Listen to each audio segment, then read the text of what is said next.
Hi guys, how we doing? Welcome to another Sunday night stream with me, Peter, right here in Bangkok. Okay, nice to see over 100 in already. Always like to see that at the beginning of a stream. Now, I might sound a little bit different today, and I might be coughing quite a bit. That's the reason why on screen. Believe it or not, I can't believe it. I caught COVID again. Now, I had the injection 3 times, okay, and this is my third bout of COVID-19, and oh, it's really hit me like a brick. It just takes all the energy out of you. I think I've had it for about 2 days now. I was coughing quite a bit a couple of nights ago. I couldn't sleep and hot sweats and it's just awful, you know. And then you're grounded, aren't you? The strain of COVID these days is much lesser, and it's more or less like having the flu these days. But do you know what? When you get it, you just feel really rough. I'm not going to be doing a member stream tonight. I'm going to be honest straight up from the front. I'll keep mentioning that throughout the stream. I just don't think I've got it in me. I'll try and keep this one going as long as I can, maybe a bit longer than normal. But, you know, to finish this and then go straight into another stream later on, I just don't think I've got the energy to do it because I feel really tired. But I'm all right at the moment for this one. But let's make this one a good one, eh, guys? Right, so let's start saying hi to everybody. The Merry Monger. The Merry Monger of Patio. Yeah, okay. How you doing? I know who that is. I left my heart in Thermic Cafe. Same one. Is it Gravel Billy 1? How you doing? 64 minutes. I can't wait. Chris, glad you're in the house. I don't know if Frankel's here. Keeping check on everybody. Stephen James. Oh, who am I kidding? 3 minutes would be a personal record. Anders, how you doing, Anders Bergman? Happy Sunday all. I tell you what, it's been a terrible week for rain. I don't know. You must have seen the videos. Chiang Rai, you know, I mean, it was up to the roof in some parts of Chiang Rai, but just everywhere in Thailand. We've had so much rain this year. It's been okay up to last week, but I've been away for 5 days. I got back on Thursday. Sorry, I got back on Thursday. Went away on Sunday. Had 2 days in Pattaya. And I had 3 nights in Cha Am. And one of the days in Cha Am, I couldn't leave the hotel. I managed to get out for 30 minutes to grab some noodles, and I bought a huge umbrella. And but it's just like today. It's been raining all day. Yesterday all day. It's just I've really had enough of it now. You know, still hot and you know, humid, but just rain. Steve Perry, how are you doing? Doug Grink, good morning from Maryland. Hobson's Choice, good morning, good afternoon, good evening to all. Who used to have that as a catchphrase? Good morning, good evening, good afternoon to all. Innovations, looking forward to another great stream. How you doing, Innovations? No Name, hi guys, be there in 4 weeks. So you'll be here. We're 3rd week into September. We should be at the rainy season by then, hopefully. And the temperatures will have dropped. It's a good time to come. Matthew Alcorn, hi Peter, cannot wait to be in Mahong Sun in November. Yeah, again, good time of the year to come. Shinrana, rather, how you doing? Hobson's Choice, no rain today so far in my part of northern Bangkok, but yesterday it hammered it down for 3 to 4 hours. Yeah, and it's just you can't. Yeah, I went to Sapang Kwai last night and I had to take an umbrella with me. It's John L. Hi Peter, I hope all is well with you. It is John. Paul Hoskins, hello fellow mongers. Paul, you've got to be one of the longest active viewers in my live streams. I've been going for 5 years now, and I can remember you right from the early days, right from the very early days. There's a few others as well, actually, but thanks to you guys. Chris Stone, how you doing? Jim Leck, hello, Peter and Mongers. I hope you can hear the microphone, guys, because it's quite a way away. If you could turn your volume up, it's, you know, some guys have the microphone here, you know, like in front of them. I like to keep it out the picture, as it were.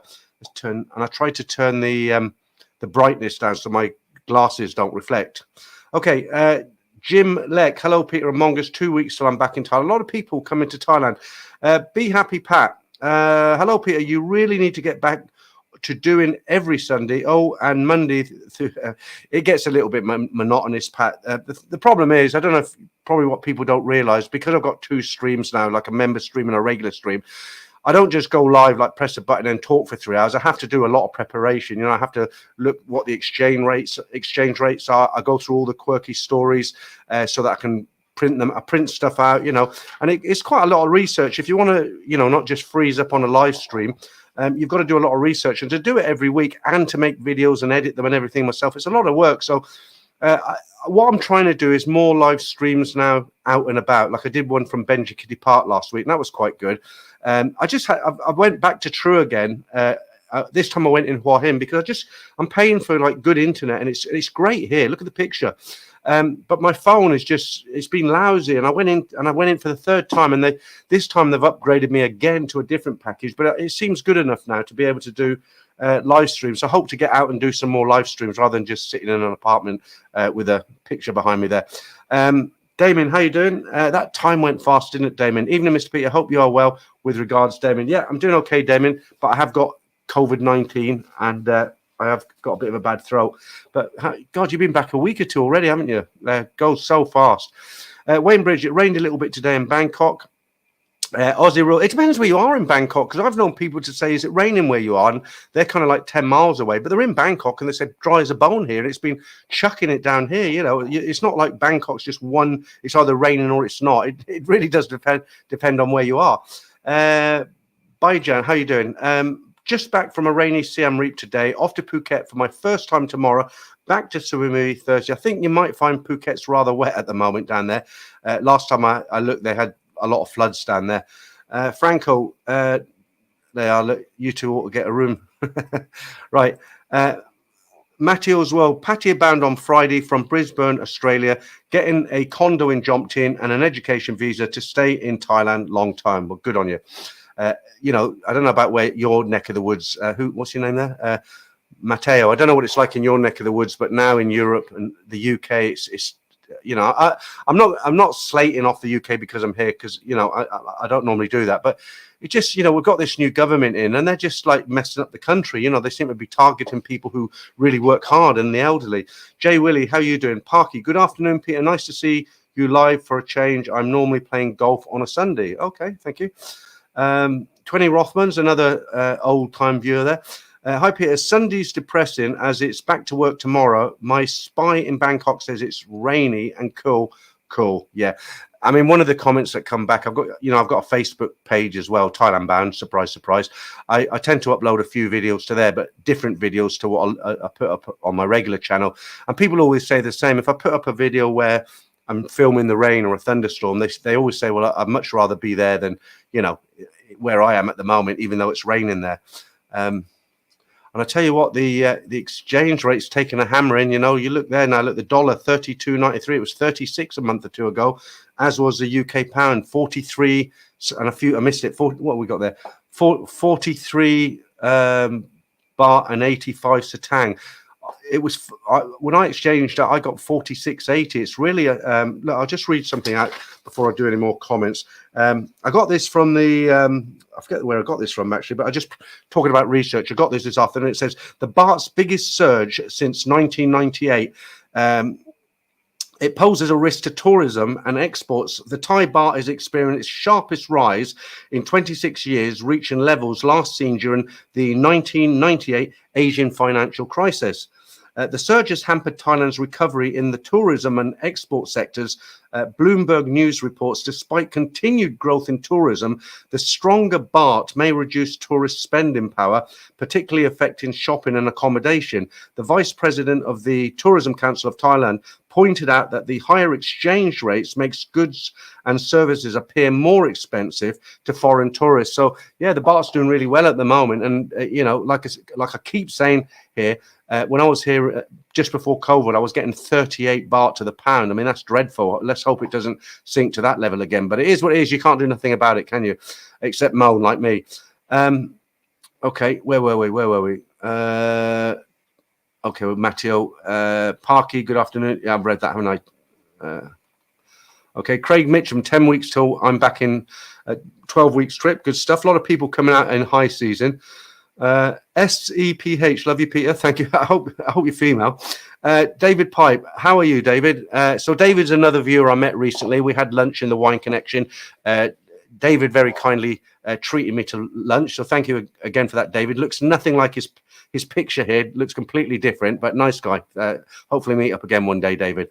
Damon and Franco seem to be having an online love affair here. 20 Rothmans, completely effective vaccine. Yeah, what a rubbish, a waste of time. You know, I had three vaccines, and I've had COVID 3 times. Jim Leck, Norris is leading the GP with front wing damage, 26 laps to go. Okay. Stephen James, simple question. Why do things exist? No idea. That's just a random question, isn't it? That I don't have the answer to. Get well soon, bro. Thank you, Jim Ty 81. Hobson's Choice. Hope your symptoms are not too bad and you recover soon. Drink water. That's a good idea. Have some water. I've been drinking less, actually, alcohol, you know. I must be on the mend because what I noticed today, I'm used to eating small portions of food now. Let's get this depressing banner off. And I normally eat kind of like regular meals now. I don't eat in the evening, but today I couldn't get satisfied. I made myself, this is at home, right? I made myself a steak, a baked potato, garden peas with some nice mushroom sauce. Finished it. I thought I'm still hungry. So I got 2 slices of bread, mopped up the gravy. Then I had an apple, then I had a banana, sat down for an hour, and then I had a bowl of muesli. I just was like, I don't know, I think my body's like just craving calories to get back up there, you know. But I'll make sure that I won't be doing that again tomorrow. Jesse, how are you? I always get it mixed up. You'll be going to bed or you're getting up. I think you're not getting up now, are you? 12 hours difference. You keep telling me and I keep forgetting. Jamie, is it Jamie Opulence? Hi, Peter. On reflection, are you happy you made the move to Thailand after selling the house? Well, I am, yeah, because let me just sort somebody out there. Yeah, I mean, you know, I'm 64. If I'd have stayed in the UK, what life have I got? Even if I didn't have to work or I got a pension or whatever, what you got to look forward to in the UK? So I'd be living obviously in a small flat or a little house by myself. I'd have a few gadgets in there, nice flat screen TV, I guess, a few hobbies. But generally speaking, you know, when the weather's bad, I'd be in watching TV, wouldn't I? Or reading or being on the internet, playing a game or something. Out here, you know, even while you're older, you have a lot more opportunities. You know, you can find a nice girl, even at my age. You can find girlfriends here. You can, you know, because the weather's always good. Yes, it's hot, but you do climatize to a point where you can go out. You know, they've got great parks here, malls that are really fantastic compared to the UK. Really nice malls that sell everything, different types of mall. You know, you've got street markets where you can go out and eat all different kinds of Thai food very, very cheaply. You don't have to spend a lot of money. You can take the boat on the river taxi, see the sights. I mean, there's just, you know, traveling. You can buy a little scooter here for next to nothing, 70,000. What's that in pounds? It's probably about £1,500 for a brand new Honda Click. You know, then you're self-sufficient. I use about probably 200 baht in fuel a month, 200 baht, about less than £5, or let's say $5 in fuel on my scooter. And I go everywhere on my scooter.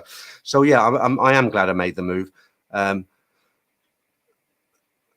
Strepsils for a sore throat, says Paul. Yeah, I got them, Paul. I should have taken one before I came on, actually.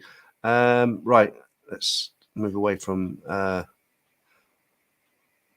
COVID. Rob, hi Peter. How long until you felt comfortable walking around filming for your channel? Do you mean like other people and stuff?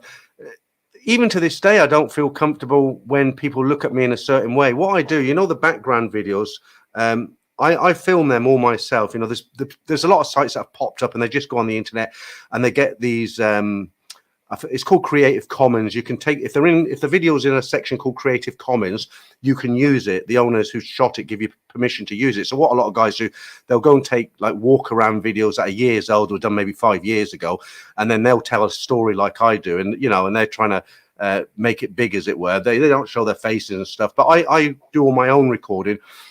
And if I'm walking down Sukhumvit and a Farang is walking towards me or a Thai doesn't look very happy, I've got a little small camera hold. I'll show you. I think I showed you it last week or a week before. So I use this this is the what is it? It's a CGI Gizmo 2. The Gizmo 3 is much better now. It's got a bigger screen. But I use this. This is a great bit of kit. So if I turn that on, so when I'm walking down the street, I got it wrong way around actually. Let me just turn it around.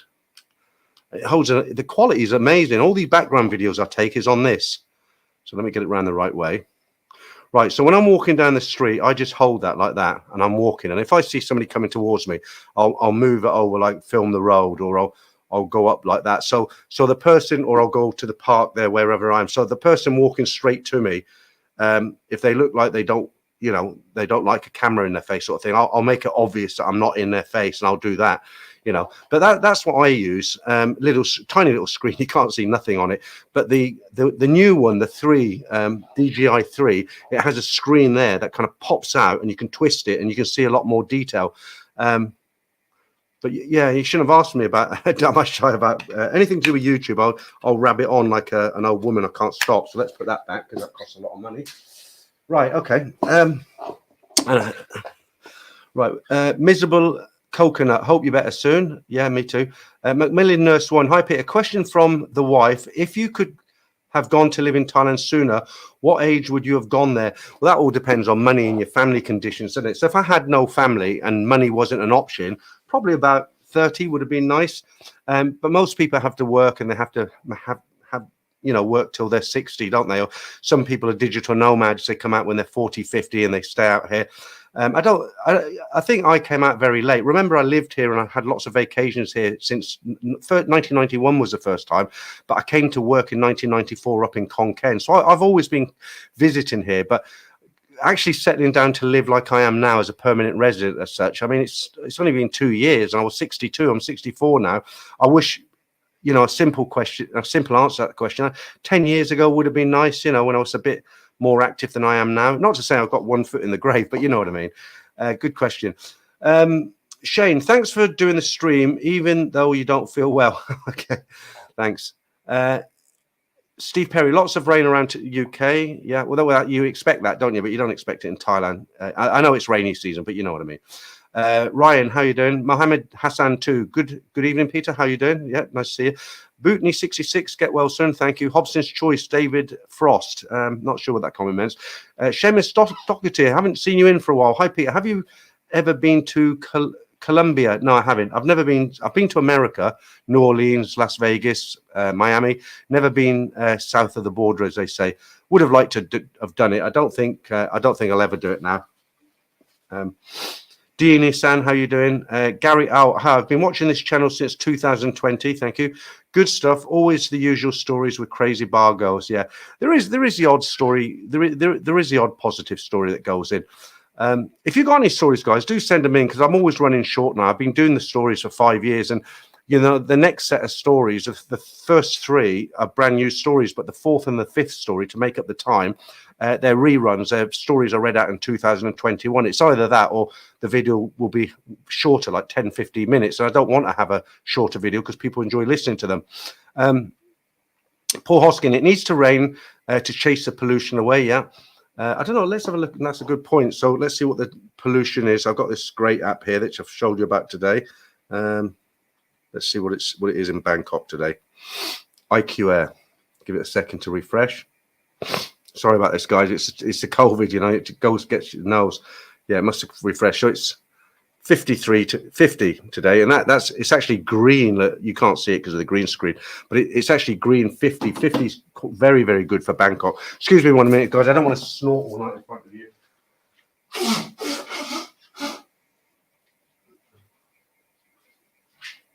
Oh dear, oh dear, oh dear. You probably heard that anyway, but I didn't want to do it here. It's kind of like I've got the symptoms of a cold, Terry Trail, volume is good. Right, thank you for letting me know, Terry. Seamus, I remember your very first live stream. That you've been around for a long time then, Seamus. I do remember, I remember names and people have been around. I remember people who don't come in anymore, maybe because of the time difference. Do you remember Black Bolt? He was a regular, wasn't he? Haven't seen him since I moved out here. Prince Fergus, good morning, Peter. Working away, trying to get back there. Good stuff. This is my favorite name on the live streams. Whitaker Winstanley III. I almost feel like I need to bow when I read that name out. How you doing? Hey Peter, your stories on Saturday are the best, mate. It's no accident you got 60,000 subs. Thanks, Whitaker. Very kind of you to say so. The sound was a bit off this week. I'll tell you what it is. I've got software. And I ran it through the audio. There's an equalizer. I thought, that sounds really good. And it did. It sounded great on my laptop. But as soon as I uploaded it and I listened to it on the phone and on my TV, it sounded rubbish. So normal service will be resumed, as they say, next week. I've already done the stories for next week. Always do them a week in advance. Mark Hanley, how you doing? Haven't seen you in for a while, Mark. Hobson's Choice, Sapan Kwai, did you go to Dead 99? I didn't. I went to meet somebody, actually. A bit personal, but I went over there to meet somebody. Paul Hoskin, would you do a tour once a month showing everyone where to change money? Well, you know where I used to change money. My money goes into a Thai bank account now, but you know where I used to change money? Soy Arab 3/1. She gives a good rate down there. She's on the right. Walking from Sukhumvit, she's on the right. You don't even need to show your passport, you know. People go on about super rich, but she'll match them. You know, she's good. Glenn, hello from Toronto. Yep, it's been awesome being here from the beginning. Thanks, Glenn. I'm going to turn the air conditioning down a notch. I think it's because of this COVID. I'm feeling the heat.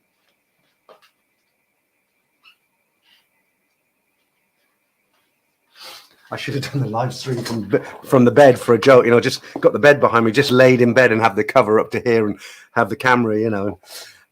Tron, thank you, mate. You've been a member for 18 months. Thank you very much. You're going to be pissed off with me tonight because there is no member stream. I was going to cancel the stream due to my COVID-19 and feeling run down. I thought, no, I'll give it a go. I feel okay at the moment, just hot and tired. But I can't go off, finish this and go off and do the member stream just for this week. I'll try and get another stream in the week from the park or something, okay? Paul Hoskin, would you do... Oh, I read that. Steve, I have an AIS SIM and it's very fast. Everywhere I can view my CCTV at home, real time, no staggering. I would change provider, maybe try a pay G SIM first to check out. I know, Steve, when I came here, I was on AIS, but I tell you what it is, this building where I am, they do deals. I don't know how it all works, right? But I couldn't have if I had stayed on AIS, I couldn't have high-speed internet in this building. I had to go with True. Yeah, my AIS was very, very good, but I'm on a contract now and I've just signed another contract for a year because I've upgraded the package to another 400 baht a month. And it's because of the internet. If I ever move, then I'll probably change from True to AIS. That's the whole point of contracts, isn't it? They want to keep you. Okay. My girlfriend Mel Ung was from Thailand. Okay. Lisa Man Oban from Blackpink is from Thailand. Right. Okay.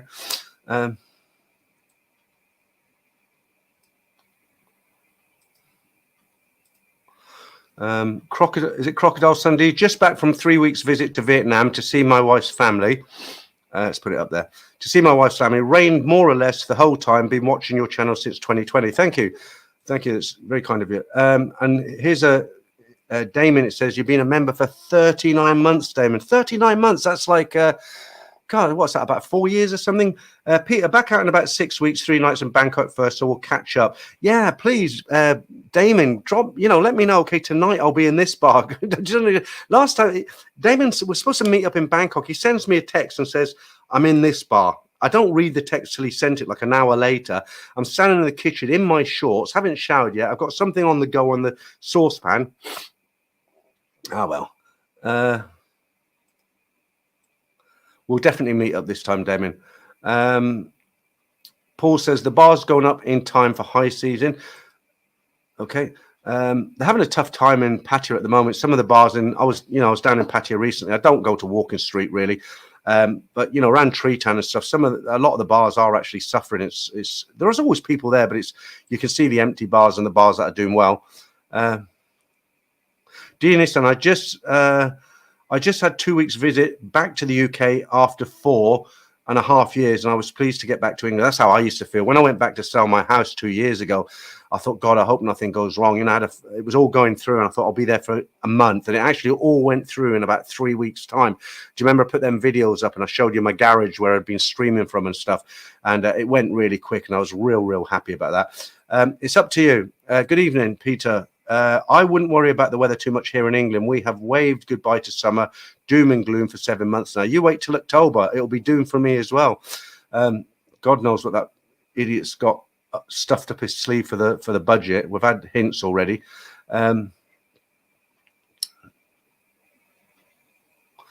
Okay, so Michael says 0 jabs, 0 COVID. That could have been luck, Michael. I had to have the jabs because if you remember, I came out here on the Thailand pass when Thailand opened up, and they said, yes, you can come out here, but you need to have a COVID test the day before you fly. You got this piece of paper. I was picked up, remember, from the airport by a sealed van. No contact with the driver. They didn't take me to the hotel. They took me straight to the hospital.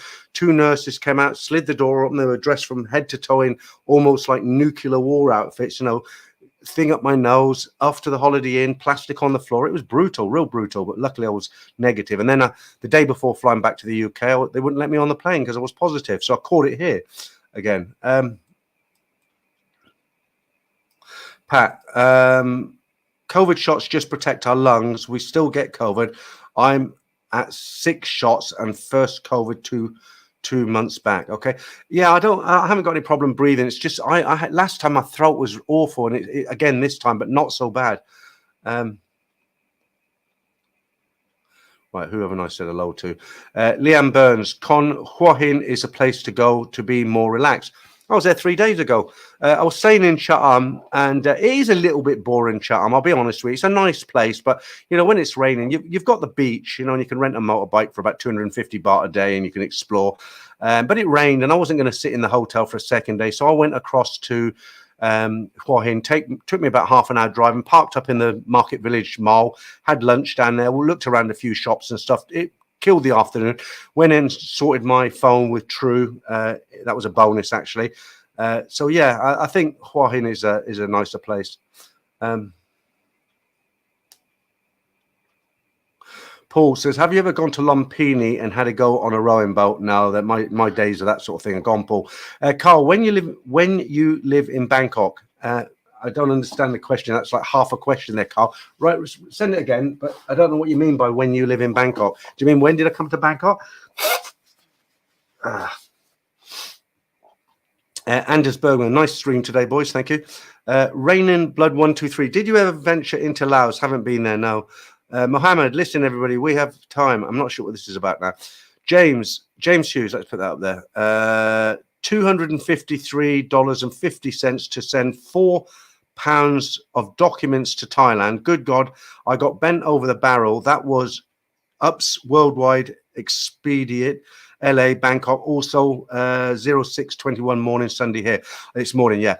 I had to send some there were documents, A4 size, for Simon, my friend, when I was in the UK back to Bangkok. I just sent them registered mail from our local post office. And I think it was about £7, $9. Toby Price, 34. I quit the UK. Luckily, had a job on the rigs. Yeah, I've heard they pay well on them rigs, don't they? Or is that a myth? No name. Where is the background from in Thailand, Peter? Oh, I've got it. I just put this one up for a change. This is actually let me just show you something very quickly. So I'm trying to get into the AI, you know, and Jesse, he put me onto a site which I've joined, but I just want to show you how good it is. I mean, look, this is an AI girl that I made on an AI site. I just put in there, beautiful Thai girl, long black hair, and this comes out, and you see a lot of this on the internet now. It looks really good, doesn't it? But let's change it then. Let's get something real up there. Yeah, I do like this picture, actually. I'll just show you another one quickly, another background, then I'll put it up to something regular. So that's let me get out of the way. That's a girl on the beach here, look. But it's quite good, isn't it? I mean, it's just done. I typed into it. I put beautiful Thai girl on a deserted beach, something like that, or a lux. I forget what I put in, but you know, just playing around with it. It's good fun. So let's put something real in there now. Then let's put the normal one we have in there. Let's put in where is it? I can't find it now. There we are. Back in Bangkok. That is real. That is just down the road. Okay. Right, Anton, you've been a member for 16 months. Anton, thank you. Just put that up there. I had COVID 3 weeks ago. Runny nose, headaches, lost my sense of taste. Symptoms only lasted 5 days. I get the boosters, drink fluids. Yeah. It doesn't feel as bad as it was the last time. I think the strain's kind of weakened, but I did have a really sore throat for two days. What's annoying is when you wake up in the morning, you've got a tickly throat and you can't get hold of any strepsils. Aussie Rules, you say, my AIS package, Thai baht 799, cell and home internet, 20 gig limit on and 90 megabytes down and upload speed, unlimited home internet. I don't know I can't remember the package I've got, but it's the most high speed internet that they've got in Thailand. They advertise it as 1,000, is it megabytes or gigabytes, whatever it is, and it's not 1,000. I get about 400 if I go through a VPN. I go through a VPN through Singapore because I find it's the fastest through Singapore, and I get about 400. I don't get 1,000, but I have to have very fast internet, and the phone now, that's pretty good. I'll just test it, see what I get on the phone. I'll take it off. So I've just taken it off. You can't see really, can you? Yeah, I've just taken it off wireless, and I'll do I always use Google. I find that's the best one. Those have all got ads in them and stuff. Google internet speed check. Right, let's see. So we'll do that. I don't know if you can see it there. Right, let's see what it comes up at. Yeah, look. I mean, that's on my phone, right? I know we're in the center of Bangkok, but I only need 40 or 50 to be able to do a live stream. I mean, that is off the phone network, not off my broadband. So 129. That's really good. More than enough to do live stream. And actually, if you look at the picture on this one, it's actually increased now from 720. I'm now getting, this stream is now 1080, and you can see how clear I am. And you know, sitting in Bangkok, you might be a few thousand miles away. And I've mastered the green. Remember, you used to have the green halo. So, yeah, right. Okay, pretty boring stuff. Let's get back into these comments. Yeah, okay, I agree with that one, Ryan. Chris, AI is becoming scary. Lots of potential for misinformation. Well, I made a couple of funny ones with Donald Trump, you know, where he said, first thing I do is I head down to Nana and I, you know, pick up a couple of LBs and then I go to Cabo and I'm a great Chang drinker. But I loaded it on one of the live streams, but luckily YouTube didn't pick it up. But they're very strict. They say if you've got that sort of stuff on there, you've got to tell them, you know.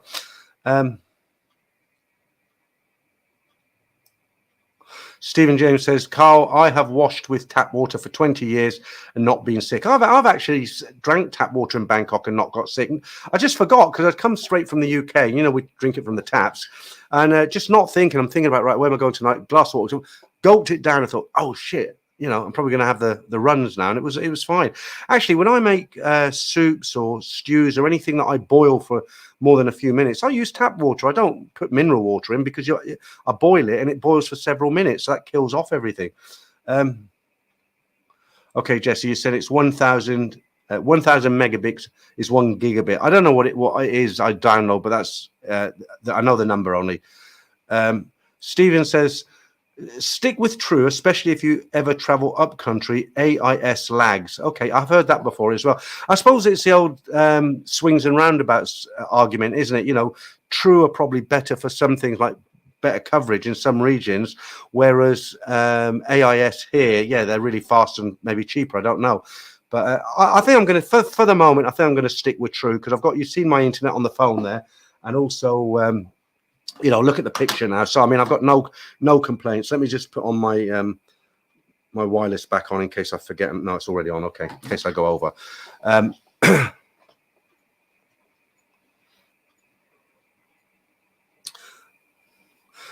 Right, just on that one, Chris Stone, somebody talking about pensions, saying, yes, you can collect a British pension. However, I don't think it's index linked. It's not index linked if you live out here, but if you've got a UK address and they don't know you live out here, then it's going to be index linked, isn't it? You have to read between the lines for that. But I'm a bit nervous at the moment because I'm due for my pension.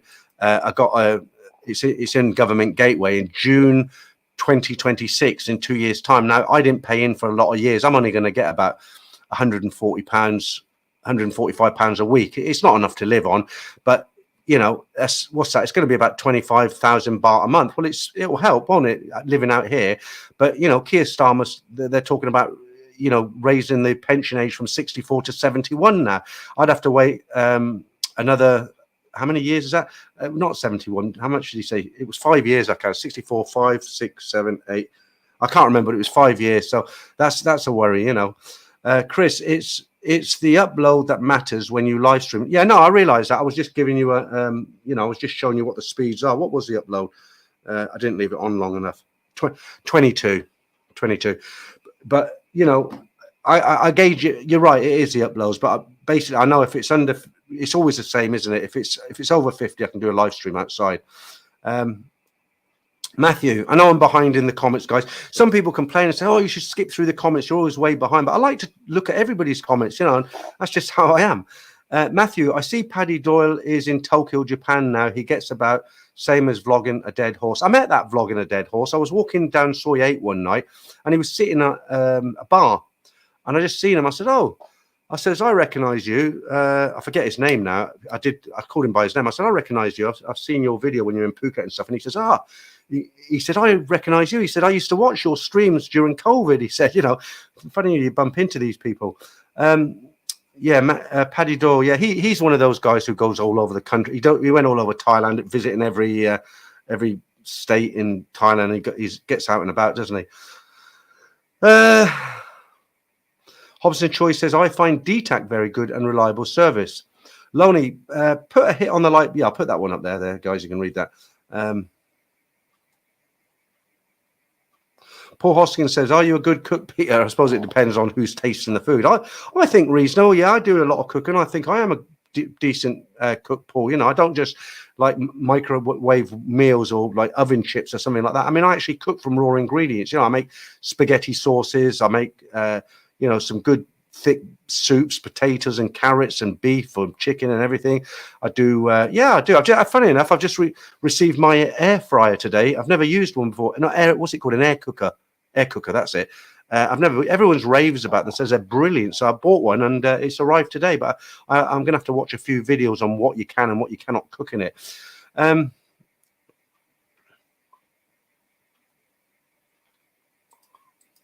football fan there. Matthew, one to call better for me, mass next to me house. I'm not sure what that means, Matthew. Let me read that again. So you put one to call better for me, massed next to my house. Not sure what that means, Matthew. Sorry. Parky, I've heard, Peter, that if you play golf in Thailand, you get a beautiful caddy included in your round. Is that true? Yeah, absolutely. Some of them are drop dead gorgeous. And so I'm not going to mention any names in case he gets upset, but somebody in the stream here tonight has a very close girlfriend who will probably marry, and he met her on a golf course. They are. You know, labour's pretty cheap out here, and you can get some. There's staff to do everything. You know when you buy a cupboard in IKEA, say you buy a chest of drawers in IKEA, you have to put it on a trolley yourself, don't you? You load it into the car. You know, the instructions look like they're written in Chinese, back to front, upside down. It'll take you a whole day to make a three drawer chest, right? In Thailand, they'll bring it, they put it in the lift, they get it here, open it out the box, and there'll be three young guys. And they'll put it together within half an hour, you know, at no extra cost. It's great. You know, the service here is great, but it is absolutely true. Golf courses, you know, they have caddy girls who carry the, you know, wheel the caddy around, and they take the golf clubs out for you and that. And some of them are, yeah, they are very beautiful. Some of them, not all of them, of course, but a lot of them. Google user, I like the city backdrop pic for the live. Okay, I'll remember that then. The Watch Wally, pension is frozen in Thailand, but not the Philippines. That's if they know you're in Thailand. Guys, if you've just joined, sorry about all the sniffing and snorting. I've got COVID-19 and I can't help it. I was going to cancel the stream, but I figured, okay, they'll put up with my snorting rather than cancelling the stream. And again, if you've just joined us, there won't be a member stream tonight, guys. Apologies. It's just I can't do this and then come back on and do another hour and a half. I'll keep this going as long as I can. Okay. Zestfully nomadic. Okay. Cy London. Yeah, absolutely. I agree with that comment. I'll put that up there. Leroy 71. He says yes. Okay. Yeah, I'm expecting it to be 71. I mean, if you can take the winter fuel allowance away from old age pensioners, but give a 22% pay rise, was it, to the train drivers, his mates, the unions, then he was going to take away bus passes, you know, and he had a pub, I forget we call it, a publicity firm. They were going to break it to us gently during the budget, so it didn't look so bad, and it leaked out, and now he's backpedaled on that, and thankfully he's not going to stop the old age pensioners having a bus pass so they can get into town for, you know, not free. They've paid for all of their life, haven't they? But he seems to be hitting people in the lower levels of life. You know, awful person.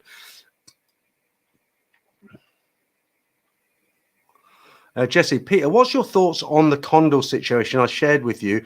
How they cancelled and jacked up the price? Yeah, I mean, I don't know. I mean, accommodation out here has always been cheap, hasn't it? I always sort of book hotels. When I used to come out here, I'd book my main hotel in Bangkok from a Golders to come out here. And then any other traveling I did, I'd just book it on the fly, as they say. I don't know.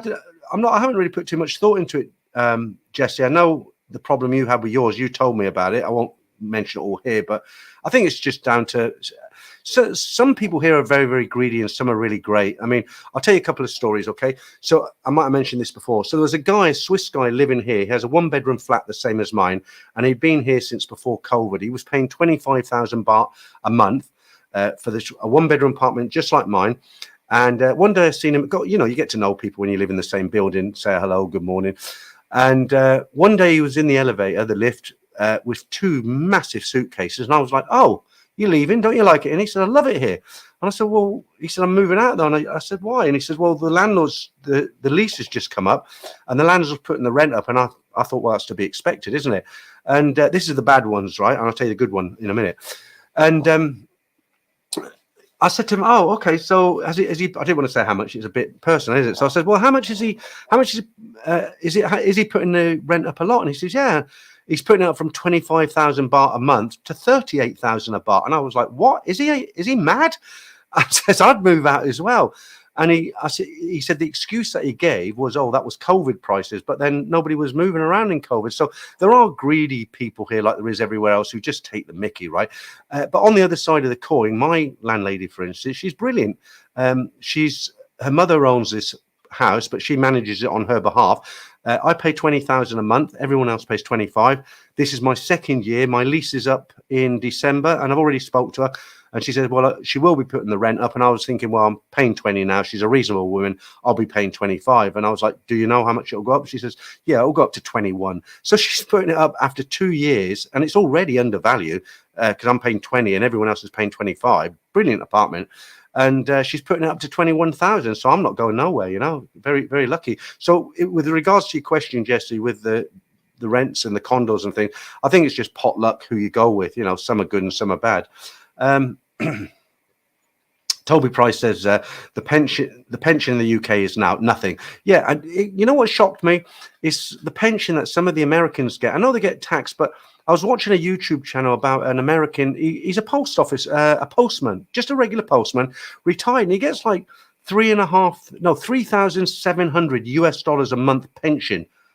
That's about £2,500. And the best you can hope for, somebody who I know is just starting to get their pension in the UK, and they get £899 a month, and that's a top tier. That's the best you can hope for if you've been paying into the system for 30 years, which I haven't. I'm going to be getting probably around 550 quid a month, which is peanuts really. But yeah, some of the American pensions are very, very high, and I was shocked actually because I didn't realize how high they were.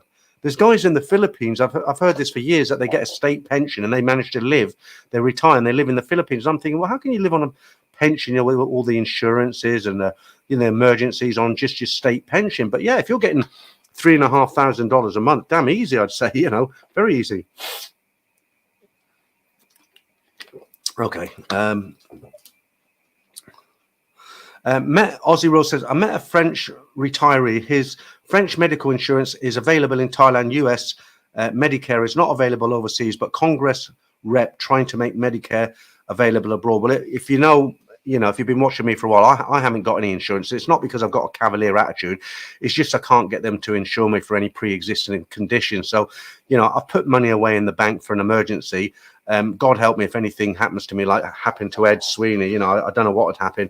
But I've got 2 choices. I can either sit in a flat in the UK and feel safe and hope the NHS won't keep me waiting too long, or I can come out here, try and keep fit, put some money aside, and keep fingers and toes crossed. And I'll take a chance as far as living out here. I've got some money put by, but it might not be enough. If I'd rather put the money that I've decided, and I don't know why I haven't done this before. I'm kind of spending a little bit too much. My monthly budget is kind of like, I'm going out to eat too often. I do cook at home a lot, but sometimes people invite me out and I go out and we pay around, and it's always like 500 baht, 600 baht. I don't do Thai street food, 50 baht.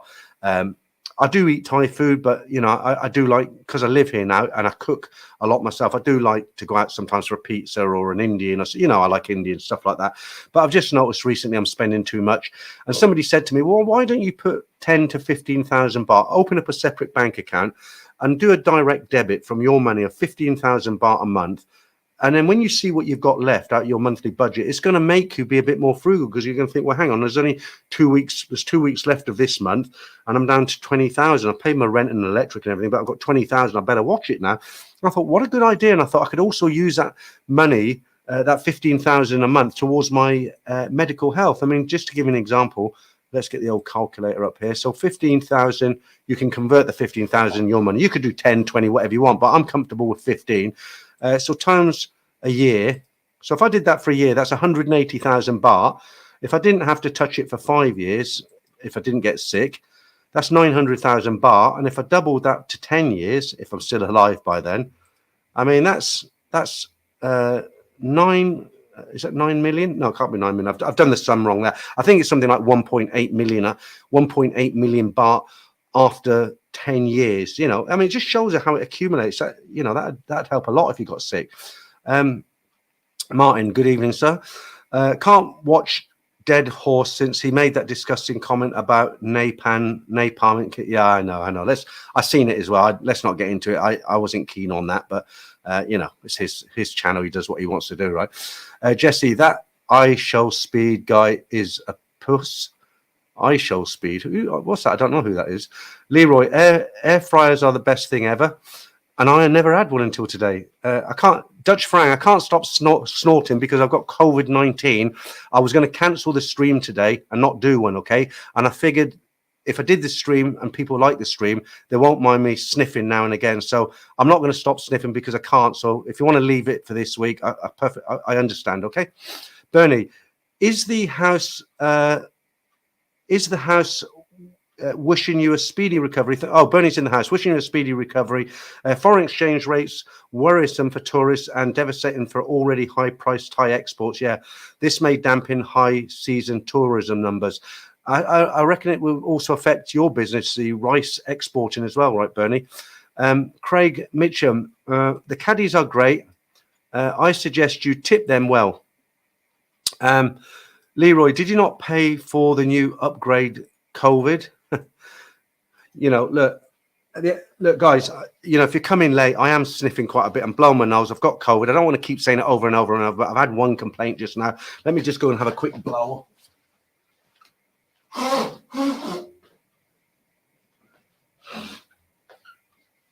that's better. I mean, I'd rather do the stream with a bit of sniffing. If you're one of those guys who just can't handle listening to it, then, you know, normal service will be resumed next week, as they say. Matthew says, I get a good signal on my phone, Peter, because 12 called Telcom mass right. Oh, that's okay. It's right next to your door. Yeah. I tried the signal on Chatham Beach. It wasn't that great. Steve, is Starmer and Raina on the TV missing it to watch you? What a pair of scumbags are. Yeah. I mean, and he comes across, I don't normally do politics, but he comes across as such a bullshitter, you know. I mean, he tries to use his hands to convince. I was watching something he was saying the other day about he's going to a football match, you know, and he's been given tickets to like a VIP box, and he was trying to play on it. He was saying, well, you know, if I stood in the stands, the taxpayers would have to pay for my security, and I'm sure they'd look at this video and think, fair plays, you know, he's doing the right thing, and he's just trying to make himself look so good, and he's such a banker, you know what I mean? Change the first letter. Can't stand him, you know. I just look at him and he makes me angry. And his sidekick, Raina, yeah, you know, God Almighty. Right, Aussie Rose, Peter, what do you think about casinos in Thailand? I think it will bring a lot of Chinese gangsters and wrong types in, because that's what's happening. I forget the name of the town in Cambodia, but it used to be a beautiful seaside town, and it's just covered in casinos now, and it brings in a lot of these, you know, mainland Chinese gangs and gangsters, and, you know, is that the same thing? I don't think it's a great thing for Thailand myself. You know, other people look at it and say, well, it's a great thing for Thailand because it'll produce jobs, it'll bring in a lot of revenue. But, you know, the Thais they already gamble, and they gamble quite seriously, you know. Underground, I don't want to speak too much about it, but they like gambling, you know, though it's illegal here. Thais like gambling. I just don't think it's a great idea. Yeah, absolutely. I agree with that comment 100%. You know, he was saying, oh, we found this 22 billion black hole. We had no choice but to stop the old age pension as fuel. But then it gives 22% pay rise to the train drivers who are already receiving £60,000 a year. He's sending billions over to Africa. And, you know, I'm all for helping people who don't have. But, you know, look after your own people first. You know, the pensioners paid into the system their whole life, haven't they? It's not like they're giving it for free. Thai Billy Boy, how you doing? Darcy Doyer, I pronounced it wrong, but hi. I don't know what you mean by that, Dutch Farang. Up 1K up, laugh. I'm not sure what you mean. I'm not sure if there's two Dutch Farangs and one's the genuine one. I think you're the genuine one. The other one just gives me shit, doesn't he? So he must be the imposter. Leroy, rent costs $2,500 a month though. All right, Chris, I think the 35 years for full UK pension. Okay. See, when I was abroad, you know, when I was younger, I didn't bother paying into the system, but I've paid in enough to get something. Looking back, you know, I wish I had, obviously, I'd get the full amount if I paid in. Peter, I get, okay, 885 every 4 weeks. Well, that's not bad at all. What would that be in Thailand? I know the baht's down, but let's use a figure of 45 because that's an average, isn't it? So if you said 885 times 45, that's 39,825 baht. Let's say 40,000 baht. Yeah, you could live on that out here if, you know, frugally, you know, you could live a decent life. You wouldn't be in Nana Plaza every night, but you could live a pretty good life. Ray Ross, hey Peter, just got in. Hopes all's well. Yeah, hi Ray. Nice to see you. Paul, thank goodness. I'm not reading that one out, Paul.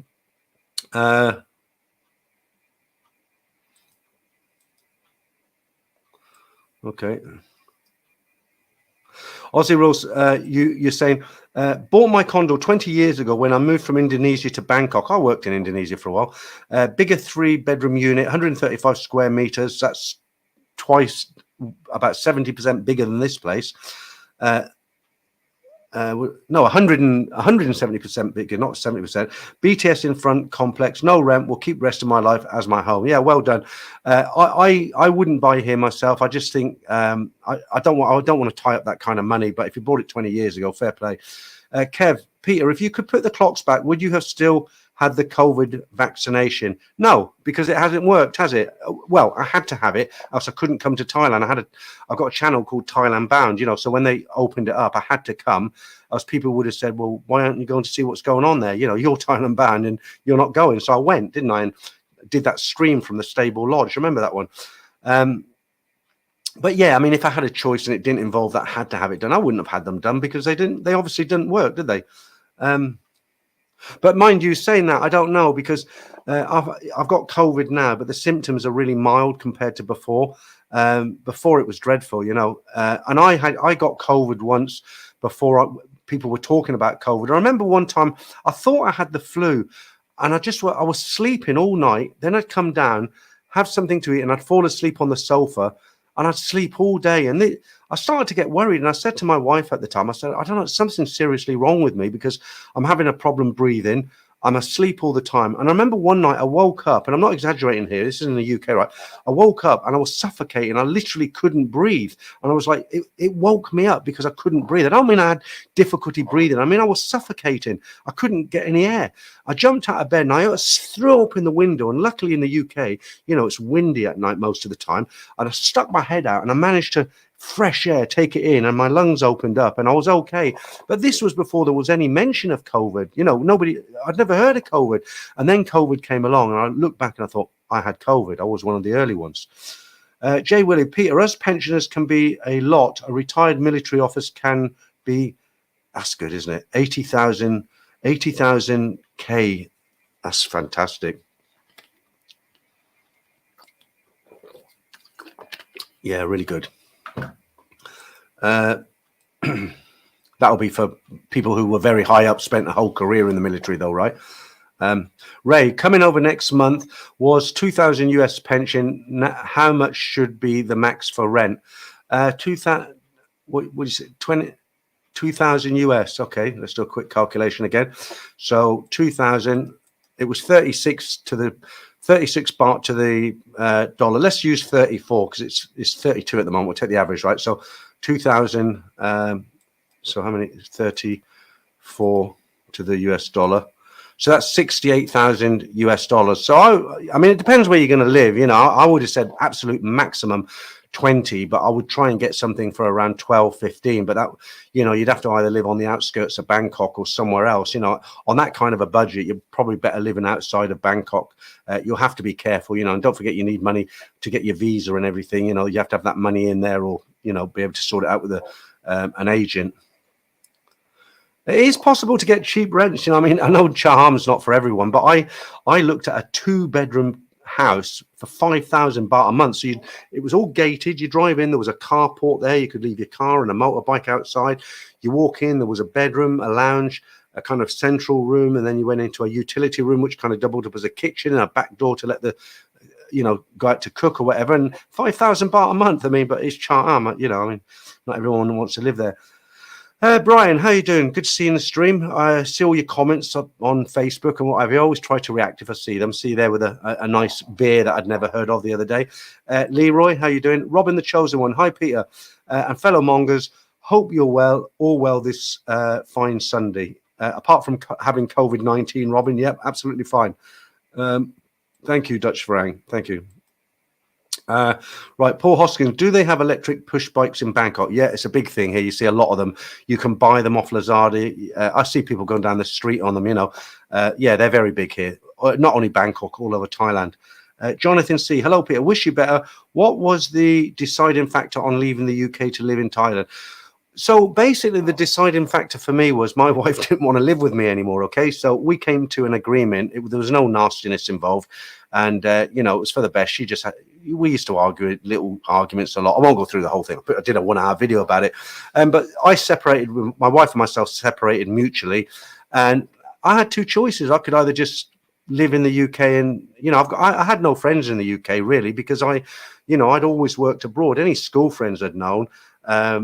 I'd lost touch with them years ago. So I literally, my friends were like a small handful of people I met you know, on an airfield when I was learning to fly, or an air rifle range when I used to shoot air rifles, something to do. And, you know, here it's a lot easier to make friends. You know, you go into a bar you go to a pub in the UK and sit at the bar and start trying to talk to somebody. They'll either walk off or they'll think, you know, they'll ignore you. Here, you go into a bar and, you know, guys are on their own, you get talking, they'll talk to you, and it's a lot easier. So, yeah, I mean, it's just, yeah, I think it was a good move to come out here. Don't confuse state pensions with career pensions. That's why certain Americans may seem well off. In comparison, the companies they work for offered great terms. It can also differ by state. Yeah, good point. I mean, somebody, for instance, if you're talking about a military career, if somebody joined the military when they were very young, say, as soon as they left school as a private, and they spent 30 years in the military and they came out with good rank, you know, quite high up, they would definitely have a good high pension, wouldn't they? I suppose somebody who never had any pension, I don't know what would be a normal state pension in the US if you didn't have a private or company pension, that you just had a state pension. How much would it be? I now know the top pension you get in the UK from the government is £900 a month, or 40,000 baht, thereabouts. Wayne's Ways, I think it is. Peter, you always seem to come across as pleading poverty. I am. So poor. Yeah, look, got tissues on the ready. Would you rather have sat here and started boasting and say, I've got 3 bank accounts here, I've got 2 bank accounts here, and I've got a car and I do that? Would you rather I did that? It's not me. Damon, Peter, we don't mind the sniffing. We sure appreciate your efforts for doing the live stream. Thank you, Damon. Okay, bit of a backup there from Leroy. Thank you, Leroy. Anton, it's up to you. ThaiEmbassy.com says there is no set entry limit for visitors entering Thailand by air. I wouldn't take a chance. Speak to Mark from One Stop Visa in Pattaya. And don't forget, their website doesn't get updated very, very quickly. Sometimes they change the rules and their website doesn't get updated for months and months and months. So I just wouldn't take a chance. Mank Julian, hello, Mr. Sniffer. Okay, remember that character? And to be honest, I never heard of him, but thank you. But visitors who enter Thailand by land or sea border and normal non-diplomatic passports will be granted visa-free travel to Thailand only twice per calendar year. Okay, so when I spoke to Mark about it, we made a video about this, Mark and I, One Stop Visa, who I recommend now, down in Pattaya. Mark's, I think from memory, Mark was saying it's more of a risk now. You get scrutinized more if you come through Suvarnabhumi airport than you do a land border. It used to be the other way around, but I'm just quoting you what Mark told me.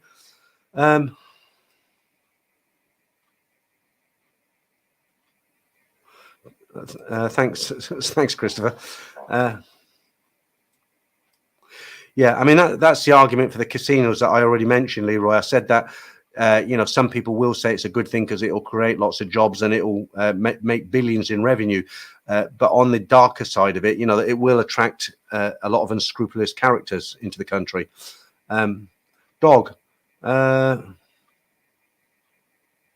Okay.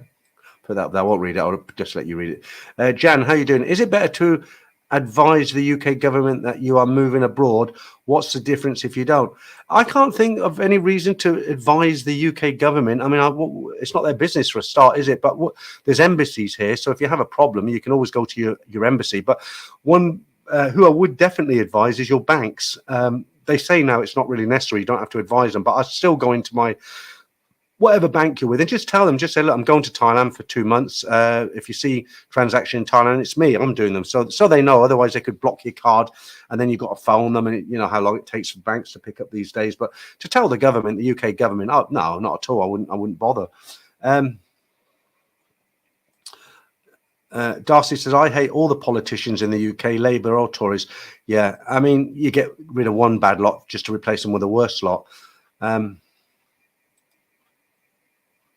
Oh, that's where the casino. Somebody else mentioned that. I can't pronounce it. How do you say it? Shanunaville. Used to be a nice seaside city, but the Chinese mafia made city go downtown. So that's kind of what I was trying to say about Thailand and casinos. You know, there's the two stories. And yes, it will bring in billions, but when you're dealing with that sort of money, it does, you know, unscrupulous characters do get involved, don't they? Okay. Right, just before I go on with the comments, did any of you, it's a bit of an old story now, it's about 3 or 4 days old, maybe longer, but did any of you see hear about the lady who got bitten by a python? And I'm just looking for someone, because I've got a video here. Let me just get rid of Robin's, that one, yeah. So if you don't know the story, there was a woman, and it does say on the video where she comes from, I can't remember. She's an old woman, about 60 odd, and she was in her kitchen and she bent down to get something from under the sink or get some water or something. And there was a python there and it bit her on the leg. And pythons are not venomous, but what they do, they coil themselves around your body. And as you breathe and let out the breath, they constrict, they get tighter, you know, I can't get the word out. And then you take another breath, more difficulty. And when you let that one out, it gets even tighter and tighter. And this is how they kill animals and stuff. And I've got a video here. It's only about 40 seconds long. But if you haven't seen this, have a look at this. It's frightening.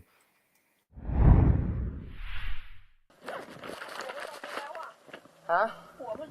หัวมันอยู่ข้างล่างเหรออย่าเพิ่งป่ะอย่าเพิ่งกระดิกยิ่งกระดิกมันจะยิ่งรัดใช่ไหม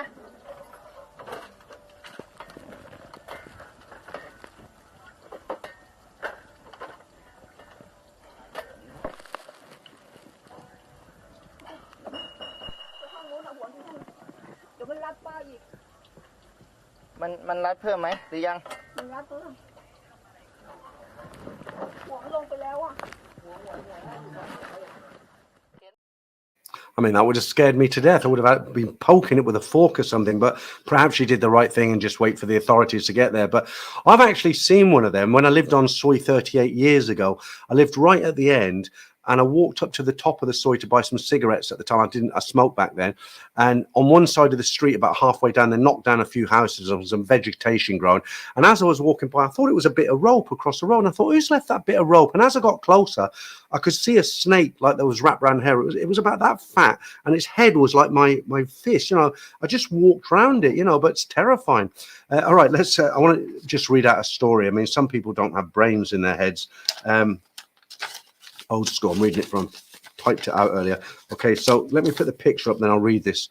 See if you can work this out before I read out what it is. Right. In a jaw-dropping scene that left locals stunned, two foreign couples were caught engaging in intimate acts aboard a tuk-tuk near Phuket's Patong Beach during a traffic jam caused by heavy rain. Despite the crowd of onlookers, the couple carried on, brazenly seeming unfazed by the attention. The scandalous incident took place yesterday morning, September 17, when a 40-second video clip surfaced on social media and spread like wildfire across platforms and chat groups in Phuket. Filmed from a car behind the tuk-tuk, the footage shows the vehicle slowly navigating rain-soaked streets near Patong Beach in the Kato district, where traffic was crawling due to the downpour. You can see there's a girl with a bottle of beer in her head, and yeah, you know, it makes you wonder why us foreigners get bad names, doesn't it?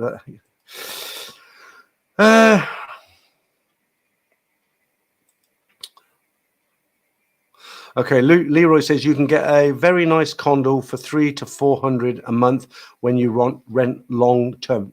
You mean 3,000 to 4,000? Surely not 300 to 400. Right, Dog. You said, I went exactly through the same thing as you, COVID.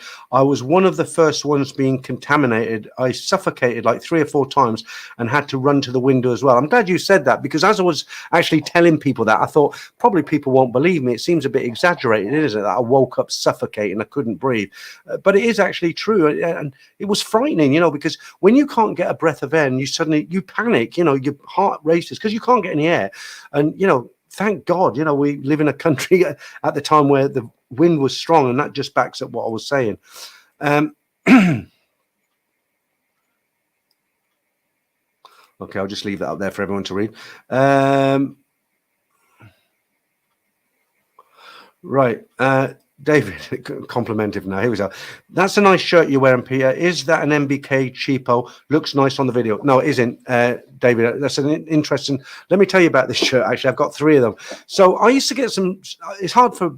I'm quite tall. I'm 6'1", you know, and I was overweight. I still am a little bit, but it's hard to get shirts to fit me in Thailand. The only place I could get with them was MBK. But the problem is, you see, this has got.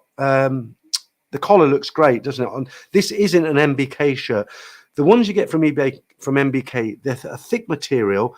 They don't look right. The collars don't look right, and they just look horrible. You know, they're 200 baht and they look nasty. And I bought some. I've never really worn them right. I forget the name of the brand, but it's a Japanese clothing brand, and they've got them in all the big malls here. 4 letters. Somebody will tell me what it is. This actually costs 799 baht. It's a very, very thin material. It's very comfortable. And now I've lost the 12 kilos. I don't seem to be losing any more now because I'm eating normally, but I'm not putting it back on because I'm not, you know, junk eating and not eating at night. But yeah, it's a nice shirt, but you pay, you know, you pay for what you get, and it's not a 200 baht shirt. It's a 799 baht. What's that in pounds, just out of interest? Let's say 800 baht. 800, and we'll do 45 again. Yeah, so 18 pounds is what you'd pay for it probably in the UK, but you know, you get what you pay for. And yeah, it's a nice shirt, and I bought 3 of them, and I couldn't get into them before because when you're overweight, it's not just your face and your gut, your whole body's got fat on it, and just 12 kilos has now allowed me to go out and buy some nicer looking clothes. But thanks for the compliment, David. Damien, yeah, but sniffing Tokyo live on air. I'm not sure what that means. Shane can retire after 20 years of active service in US military. That's pretty good. Paul Hoskins, I like to economize, which is why I use toilet paper instead of tissues with... Oh, Paul, don't leave comments like that, please. Yeah, I actually took to wearing a mask on the BTS yesterday. And, you know, I remember looking and thinking, why are all these idiots still wearing masks? You know, now it's all done and dusted. But I wore one yesterday because sometimes they do get very, very crowded. 4K chill vibes. Irish max state pension is about 14,500 euros per year. So just over 1,200 euros a month. I guess that's going to be about £1,000, isn't it? Similar to the UK. And if you come in late, I'll just I'll put the rates up for you again. The Baht's doing very well at the moment. Leroy says it's a Burmese python. Okay. Never fails to amaze me how many snakes they find them every day here in Thailand. Cy London, I'm glad she was okay in the end. Yeah, she was. Kev, you do have to tell the UK Gov if you get in a state pension and you move abroad. There's a lot of things you have to do. and people decide not to do them for various reasons. There's things you're supposed to do in Thailand that a lot of expats don't do. You'll have to read between the lines there. Genuine Alabama black snake, says Martin Ryder. Chris Stone Kev, that's the theory. Constar. Okay, so you say flying over to Thailand next month, first timer. I don't want to spend the whole time in Pattaya. Where else is similar, but maybe a little less manic? Well, there's nowhere that's similar to Pattaya. Pattaya is like, it's like saying where in America is somewhere similar to Las Vegas. Of course, you can answer that because there are similar places, but you know the point I'm trying to make. You could try Hua Hin. Hua Hin is a very nice town. It's got a little bit of that. It's got a couple of great malls, lots of restaurants, cheap hotels. It's on the other side of the Gulf. I like it. A lot of people don't like it, but a lot of people, there's a lot of expats there who live there. I think it's a good town. And if you're not into the whole bar scene of Pattaya, I think Hua Hin, you start looking at videos on Hua Hin and you'll get a feel for the place. Aussie Rose, disadvantage of living in house with backyard can attract snakes. Residents in Singapore lived in a house, found a cobra in the yard. Yeah, that guy ride for kicks. He's got opened his bonnet one day and there's a big snake similar wrapped around the engine. You know, Google user, is the Japanese brand? Yeah, spot on. I can never pronounce it. Muji, is it? Yeah, they're great. If I drop a few more kilos, I can actually buy some trousers out. At the moment, they only do 2XL. This is a 3XL. No, this is a 2XL. I normally take 3XL. But the quality of their clothes is pretty good.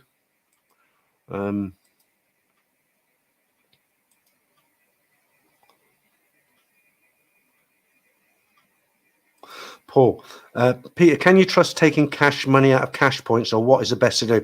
Yeah, you can. Always take them out of a cash point that's attached to a bank, because there are people who do scams, and I've read stories about them where they put false plates. Or Andrew Hammond, he was going to come into the stream tonight. I haven't seen him yet, but he had something similar happen to him. He was online in his hotel room and he was looking at his bank account, and hundreds of pounds were coming out to a company called Facebook Advertising, but it obviously wasn't Facebook.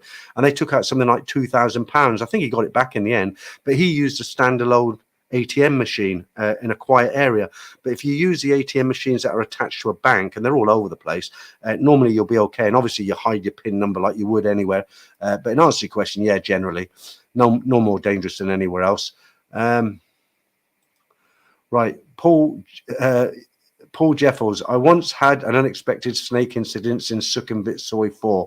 We won't delve any deeper into that one, Paul. I think we get the gist of it. Chris says, Constar, Hua Hin is calmer, more normal than Pattaya. Small bars, more relaxed, not craziness like Pattaya. I actually like it. And there's my first super chat of the night from Anton. Thank you, Anton. I'll give you my pure Rotty lady super chat this week. Since you have COVID, she's over $700 today. Anyway, I'll get well. Thank you, Anton. That's very, very generous of you. I've watched her videos. She does extremely well on super chats. You know, she gets literally guys are sending her thousands of dollars. You know, I don't begrudge her, but wow, yeah, you know. Thank you, Anton. I won't say anything else on that. It's up to you.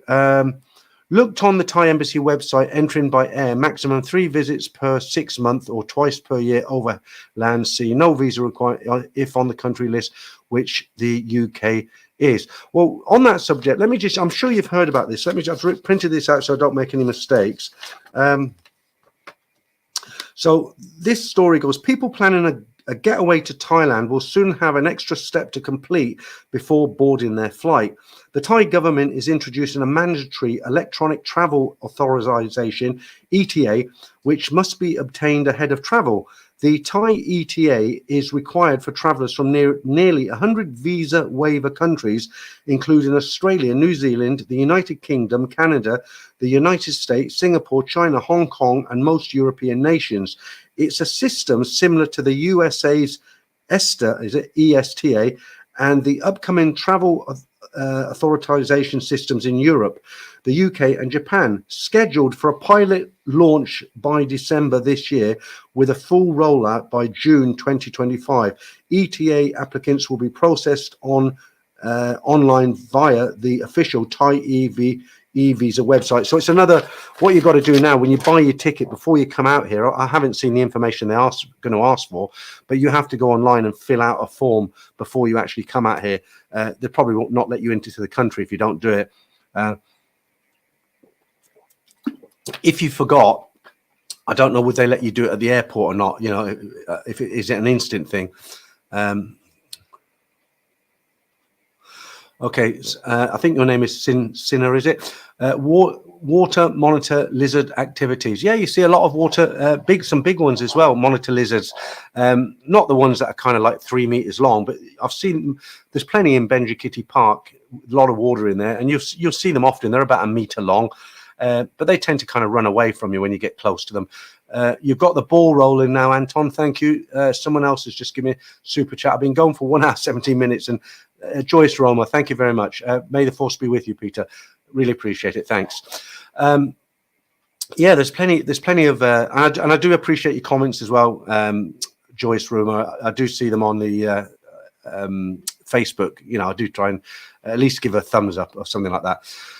Okay.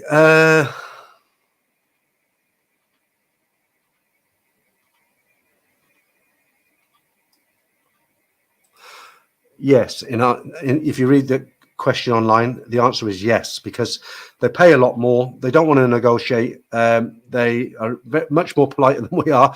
You go down to Thermia. I've even been down there with viewers who have wanted to pick a girl out of Thermia, and she's told him straight. She says, "I only go with Japanese and Koreans. I don't go with Western people anymore." You know, they pay them whatever they want. You know, they'll just pay it. There was a guy, a South Korean in Nana Plaza. I was watching a TikToker. His bar bill was 12,000 baht. He said to the girl, "How much do you want for short time?"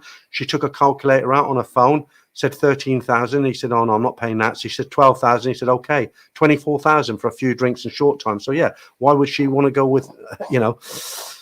Thai Billy Boy, remember the Thailand with ATM cards comes first and then your card, not like the UK. A lot of people got caught like that. You can read that there.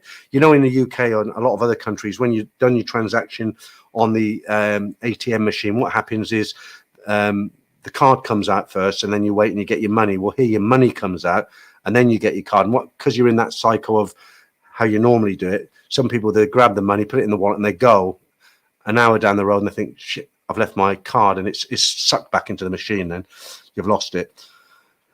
Paul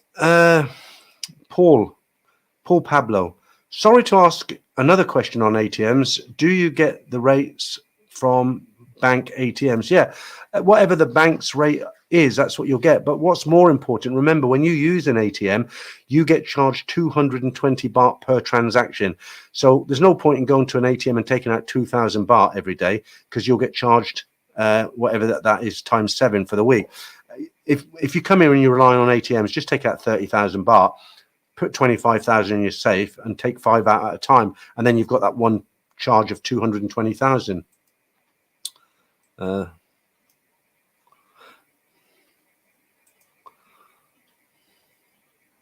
Aussie Rose says, pest controllers come to my unit today, sprayed for cockroaches. He didn't wear a mask and did not tell me to cover my kitchen dishes and bathroom toothbrushes. Well, they wouldn't, would they?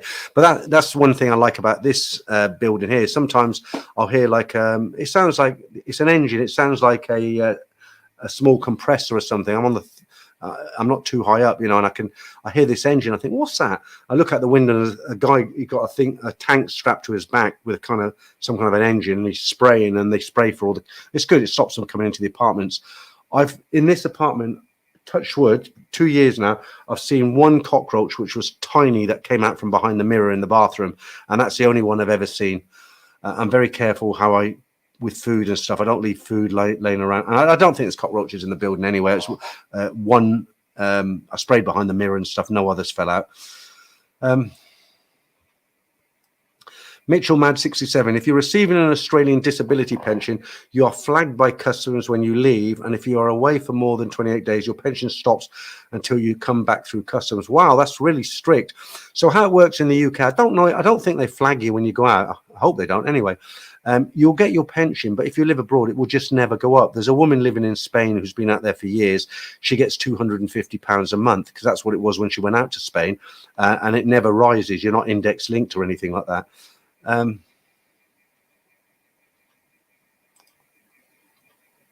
Wise is very, very good. Most people I know use Wise. They transfer money to Wise. But listen, you know, if you want a Thai bank account, even if you come out here as a tourist, it's worth having it. You can get one. You just go and have a chat with Mark from One Stop Visa again. If you look in every single video I put out, including this one, in the description, there's a link to One Stop Visa's Facebook page where you can contact Mark. And if you come out here as a tourist, he can open a bank account for you very easily, small fee. But what's great about that, if you're going to bring out 2,000 baht, instead of bringing out 2,000 pounds or $2,000, what you do is transfer it from the UK or the US, wherever you are, into your Bangkok bank. For instance, you'll have an ATM card issued with your bank account. So even being a tourist, you get a bank account ATM card, do a few tests first, right? And then when you're in the UK, all you need to do is transfer the £2,000 into the Bangkok bank, right? And then when you're here, there's no charge on the ATM.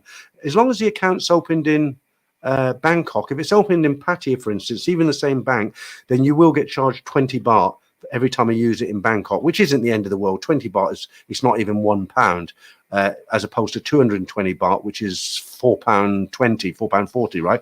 But that's quite a good way to do it, because that way you can load your money up in the UK, come out here, and if you want to take it back to the UK, all you need to do then is, say you've got £300 left or $300, go into the bank here in Thailand, make a withdrawal, change up your Thai baht back to your own currency, which you can do very, very easily, and then you take that money back in your pocket. It's just so much more convenient. And the other thing is now, I don't use any cash at all, hardly ever, because all banks you can scan, even the small. I don't know if you can see it on here. I'll just show you one of my accounts. So I'll open my K Bank. You don't even need to go to an ATM now. It's the bars will hate you for it because they know they don't get a tip. But so right, let me just go back. Now I don't know if you can view this, but at the bottom there's a square there that says, I don't know if it's going to show. Okay, it doesn't show, you can't see it, but there's a box. That's my K Bank. So there's a box that says scan. Okay, and all you do, it'll bring up a scanner, and when you go to pay, you just say, can I scan? And even the girls who do pad thai, the street food, they do it. They can bring it up on their phones. When I split a bill with somebody, say me and a friend who's got a bank account, it doesn't have to be the same bank account. So normally we'll go and have a meal and we'll split the bill. Well, what used to happen is one of us would pay with 1,000 baht, and it's like, well, how much is the bill? It's 900. Well, you owe me 450, or let's leave the 50 for the tip. And that's how we did it. But we don't now. So if we pay, if we get the bill in easy numbers, say it's 1,000 baht, and I say, okay, I'll pay it first. I scan, they show your barcode, I scan it, I pay it, and then I'll bring up another barcode saying I want to receive. He'll do it on his phone. I just put my phone, he scans me, and it sends 500 to my account. It's so easy.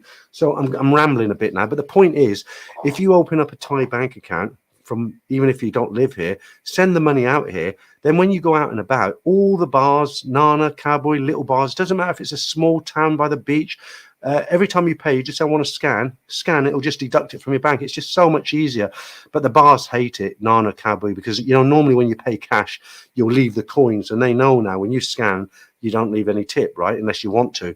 But it's very, very convenient. Very generous statement. Thank you very much. Towards the strepsils, I know how to spoil you. Oh, how you've changed. How you've changed. Thank you. Right. It's up to you. I got 46 plus in the bank and 42 from the ATM. Okay. The only problem with going into the banks is you've got to take a ticket and sit down for half an hour, you know, before you can see anyone.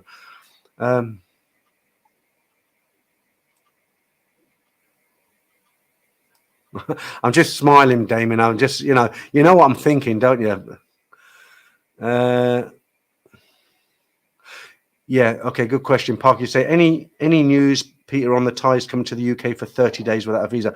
No, it's kind of gone dead in the water, hasn't it? If you remember a while ago, and it was quite a while ago now, Lord Cameron, as he's known now, David Cameron, our ex-Prime Minister, the guy who regretted letting us choose Brexit.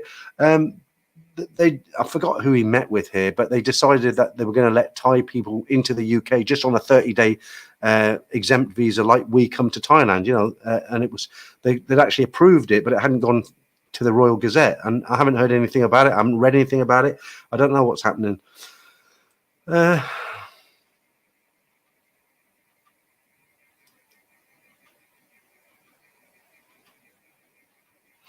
I don't know if that's best. It's another idea. Jim Leck says it's best to get a travel card from your own country and you can top it up whenever your rates are good. I don't think that's the best, Jim, for one reason. That's maybe convenient to use in big malls, and it might be convenient for bringing funds across. But the great thing about having a local account is you can pay for everything by simply scanning. You don't have to worry about how much money you've got.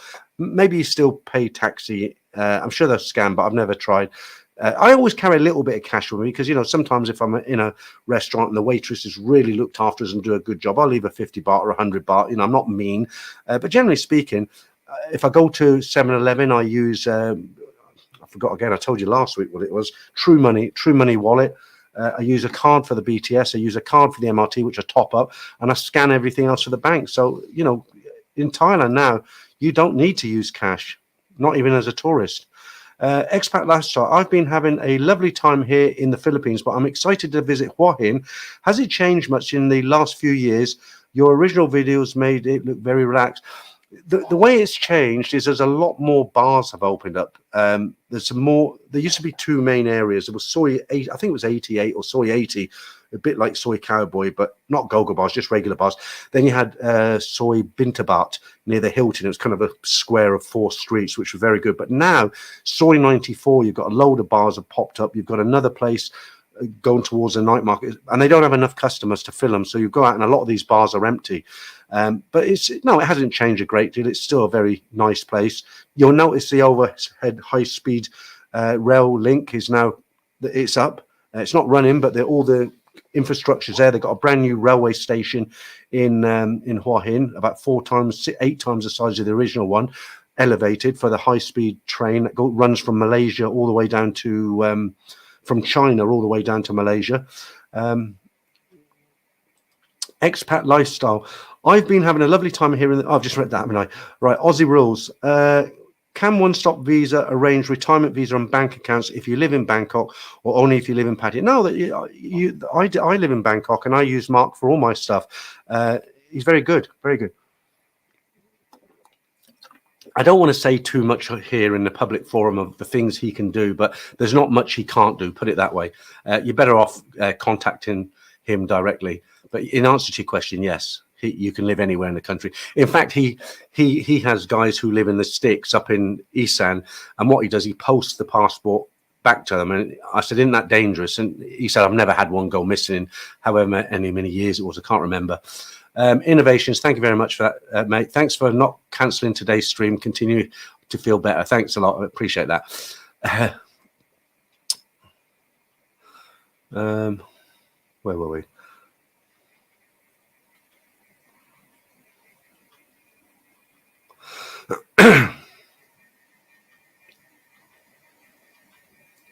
Right, Paul Jeffels. Just use Wise and drip feed money into your Thai bank account when you need it. Yeah, you can do that. You don't have to put the whole amount in there. You can keep the money in Wise and transfer maybe, £500, however long, how much you spend, however much time you're here. There's lots of different ways of doing it. But the main point of having a Thai bank account is not having to carry cash and use ATM and get those charges and things. There is one charge that the bank will charge us. I think it's about 250 to 300 baht a year for your card. You get your ATM card free, and you do in the UK anyway. Here they charge you for it, but it's about, I think, the 300 baht a year, once a year. That's it.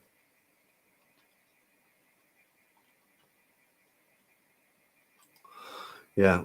Most people who live it or have used it say the same thing, Hobson's choice. It's just so convenient not having to carry money around. And don't forget, if you're not carrying money around, people can't scam you as easy, can they? API, how's the weather? Very, very wet all the time, but humid as always. Is it cold in Banks? Well, they do have everywhere does have air conditioning, so yeah, it's pretty cool. Damon, that's not even enough for a packet of Strepsils here. How much is that? A pound, that's like 45 baht, and then let's say 90 baht. I bought some Strepsils yesterday. They were like, I forget how much they were, but they were more than that. You wind up merchant. Franco, got my Thai bank account, did it myself, but another story, going to do my Thai bike and car license tomorrow. Mine's due as well. I just get Mark to do it. I'm lazy, not lazy. I just don't like all the red tape and queuing up and hanging around. And I'd rather just give them to Mark and get them done. But cash is only needed on short. Yeah, they don't. Unfortunately, the girls won't. They don't have a barcode on their backs or anything. You still have to use cash.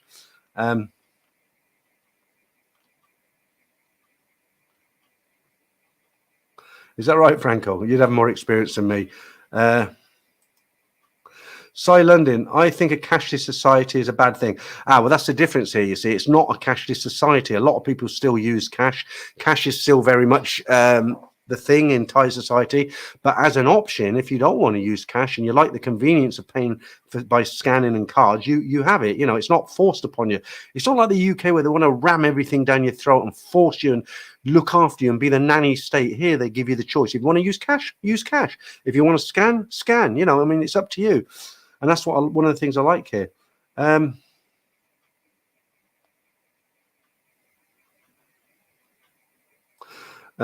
Damon, why would you be tracked? Peter, I'm an old school, only pen and paper and pieces of paper with Queen's head on it. It's King's head now, Damon. Don't want to be tracked. Yeah, if you're sort of paranoid about being tracked by someone or you don't want people to know things, but if you don't break the law, I don't see what the problem is, to be honest with you.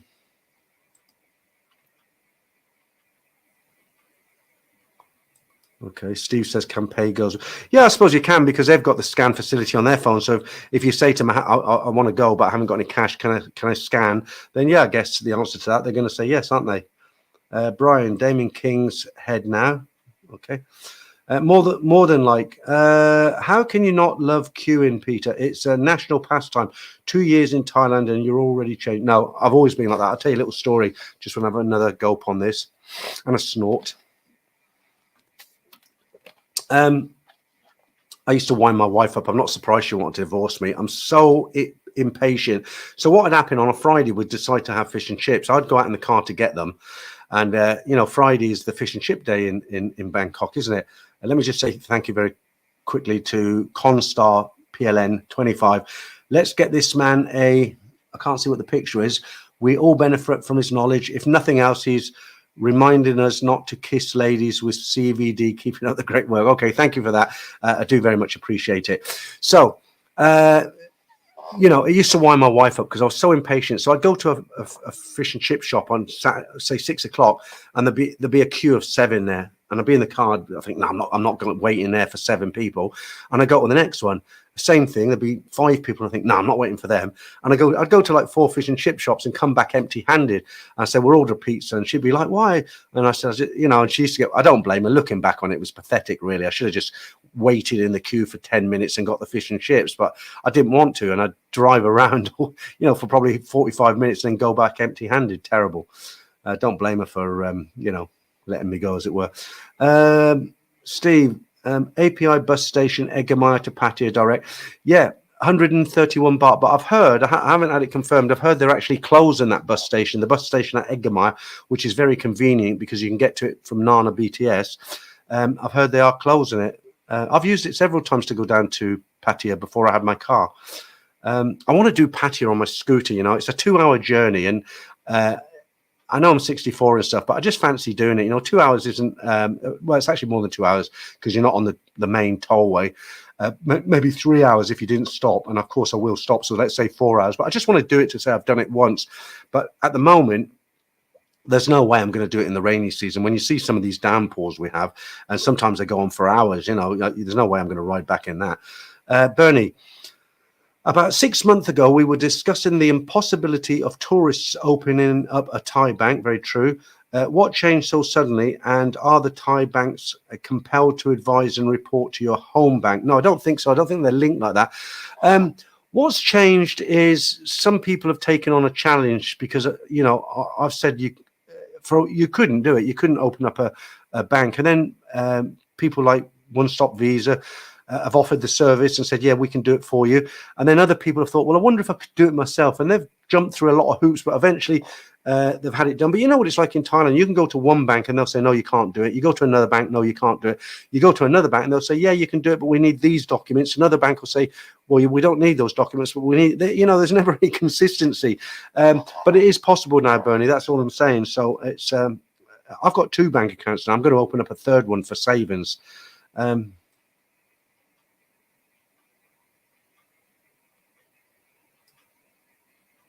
Okay, Sai, you're saying Canadian truckers' bank accounts frozen when government didn't like their opinions. Okay, I don't know anything about that.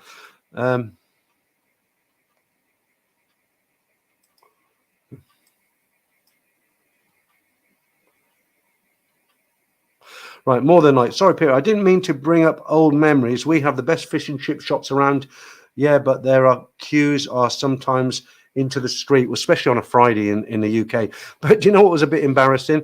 I made a video about what was the name of the shop now? There was a fish and chip shop in Bangkok, Buster's Fish and Chips.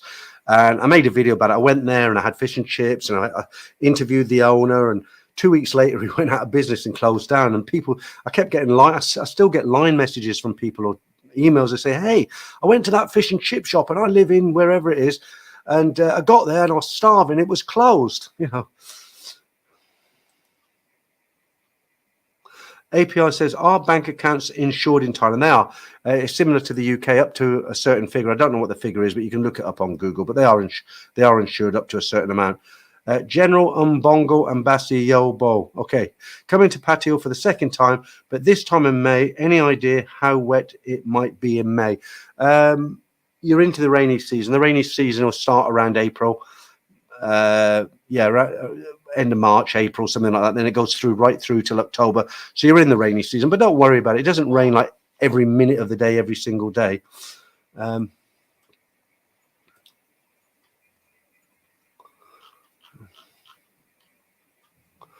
Okay.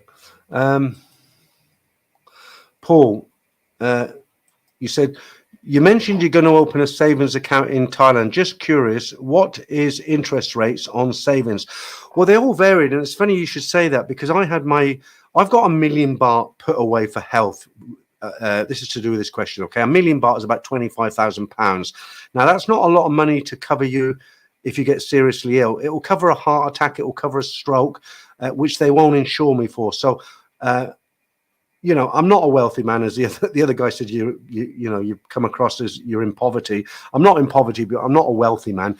But I've put by $1 million baht, which I can't touch. It's emergency, and if I had a heart attack, I can cover a heart attack, right? If something happened to me, like it happened to Ed Sweeney, I don't know what would happen. Okay, so the point of the story is that $1 million baht, I don't touch it. Now, I've had it in the Bangkok bank for 18 months. Okay, the interest on that is 0.35%. Okay, that's all I got on it, right? And I found out recently with K Bank, if I put it in a long-term Bangkok bank, I've got one as well. You put it in a 1 year fixed kind of long-term fixed interest rate. I think they do, she told me it's 1.8%, okay, but the K Bank, they do 2.2%. So on $1 million baht, that's 22,000 baht interest a year. And they said they pay it monthly. So if they pay me monthly, I'll get the equivalent to 1,800 baht a month in interest, which is, let's just work that out in pounds. That's, okay, so it's about £40, $50 a month, right? Times that by 12. So £480 a year. Okay, so let's times that. Say I had it for 10 years, like the other time. So that's like £4,800 times by 45. So that's 216. So if that $1 million baht, if I don't get ill in the next 10 years where I have to touch that money, in 10 years' time, I'll have an extra 216,000 baht. So in other words, I'll have 1,216,000 baht. So I've now transferred $1 million baht from my Thai bank account to my K bank account, and you can take it out any time, but you just lose the interest. It's similar to other banks. So that was a long-winded reply to your question, really. But you have to check. I know somebody recently who went to every single bank, sat down and talked to them, and wanted to know the interest rates, and he was the one who actually found that out. But I'm going to open another one. I forget the name of the bank. It's got a purple logo. It's in Terminal 21. I can open that myself. I just go in with my lease for the apartment, my passport, and I just say I want to open a savings account, and they'll open it, and I'll do a direct debit from my Bangkok bank account into this new account, 15,000 a month, and I'll just let it go every month, and hopefully that'll build up as well. Oh, very droll, Shane, very droll. API umbrellas, 100 baht in Pattaya. I paid 99 baht for mine in Lotus, so there. Hobson's Choice, I miss Yorkshire fish and chips. Yeah, it doesn't matter where you go. They're just not the same as they are in the UK, are they? Even if they do them very, very good outside. I've got an American friend who's in the Philippines, and I took him for fish and chips to bust, and he said, you know what? He said, we've got fish and chips. They serve fish and chips in America, but they don't do anything half as nice as this. These are really nice. Okay. Paul, Joyous Rumour, is the memberships stream cancelled? Usually you stop by 9:30. Yeah, I did mention at the beginning what it is. I hate to go over old ground. Okay, I've got COVID-19. It's not as bad as it was when I last had it, but I got a sore throat. You'll notice I've been sniffing a lot. Somebody complained about it, and I've decided I'm just going to do one stream tonight. I was going to cancel all the streams because I feel really run down and tired, and I might be coming across here as okay, but actually I feel more tired, that my body feels run down. So I decided to cancel the member stream tonight, which might pee some people off. So apologies. And I decided I'll just keep this one going for as long as I can. I didn't realize how long it's been going. It's been going at 1 hour 45 now. Normally it's an hour and a half. So I'm going to do this one. And then when the comments dry up, or I just feel really tired, I'm going to end it. And that'll be it for this week. I just, it just knocks the wind out of your sail. When you have COVID, it's like a real bad flu. And as I said, although I'm coming across okay, you might notice my voice is different. I'm sniffing and everything, but I do feel run down, and, I do feel tired. So I do enjoy the stream. So I don't really want to stop now, but I don't want to commit to another stream after this one, if that makes sense. So it's only for this week, guys. So I hope you'll understand. Darcy Doyer, does a top tier insurance policy not cover cancer? It's all done on an individual case by case individual. There isn't one size fits all. You have to tell them what conditions are. The problem for me is I was very, very honest with them. I give them a list of everything that I had, and recently, not so long ago, for about a year ago, because I was overweight, my blood pressure was a little high. So the doctor put me on 1 tablet a day just to bring my blood pressure down. Okay, I lost 12 kilos. My blood pressure returned to normal. But because I'd already been on blood pressure medicine for about a year, that's it. As far as the insurance companies are concerned, they won't insure me for a heart attack. I told them I used to get gout. I haven't had it for 12 years. They won't insure me for anything gout related. They won't insure me for anything to do with what's the other one that's quite common? Not heart attack. When you get a clot of blood go through you, a stroke. They won't insure me for a stroke. And I said to the guy the broker, I said, well, what the hell are they insuring? My sandals? There's no, they want 8,000 baht every 3 months. Come every quarter for the next however many years. Then when something happens to me, they're not going to pay out. And I said, no, forget it. So as much as I hate not having life insurance, I'm just not going to pay for insurance if they're not going to cover me for the most likely thing that could happen to me, which would be a heart attack or a stroke. There is one company who I come across who would, but the fees, they load up the fees, and they're just so expensive that it's just not worth doing. It's something like 33,000 baht a month. Well, that's out of my league. No way. Who asked me that? Darcy, right? D Kiwi, is it? Thanks for sharing some of your financial details. So many YouTubers won't. Makes your authenticity for real. Thank you very much for that. Somebody's giving me a super chat there. Let's me. Who was that? Is that another one, Joyous Rumour? Very kind of you. Here is the member chat. I always send great looking dog you had visit. Okay, thank you. You're so generous, honestly. I do appreciate it. Right, David, you're going to do one up on me now, aren't you? You can earn 5.2% interest if you keep your savings in USDC on Coinbase. David, straight over the top, mate. I'm old school, I don't know anything about it. You know, I honestly don't. We'll have to have a chat about it next time we meet, if we meet again.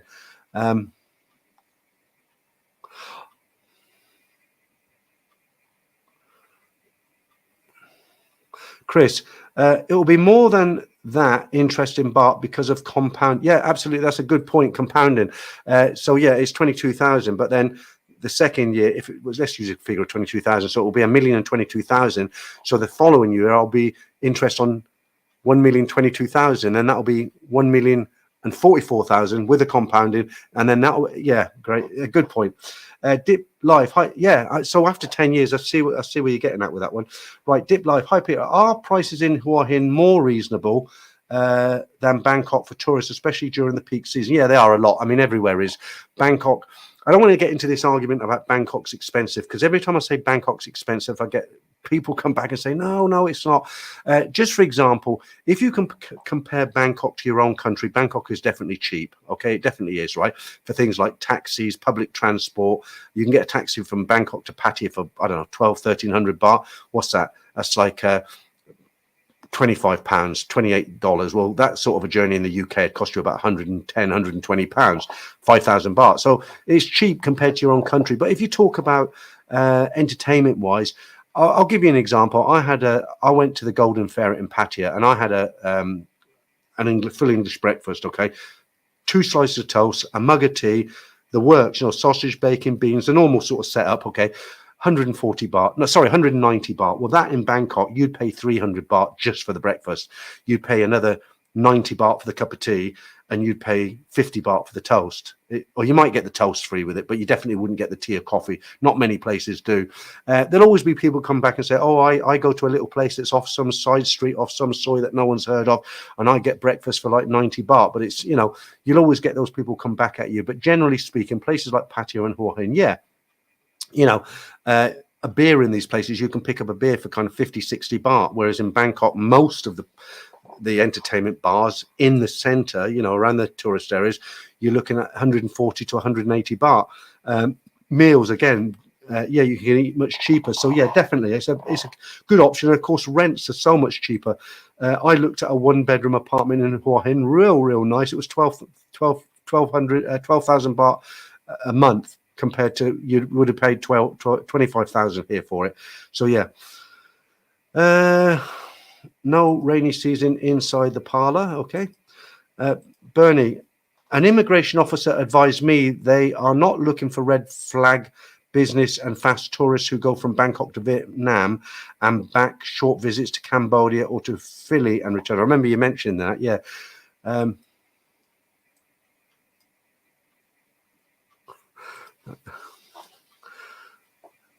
I like the name JD, the quarterback of the mic. Okay, how you doing?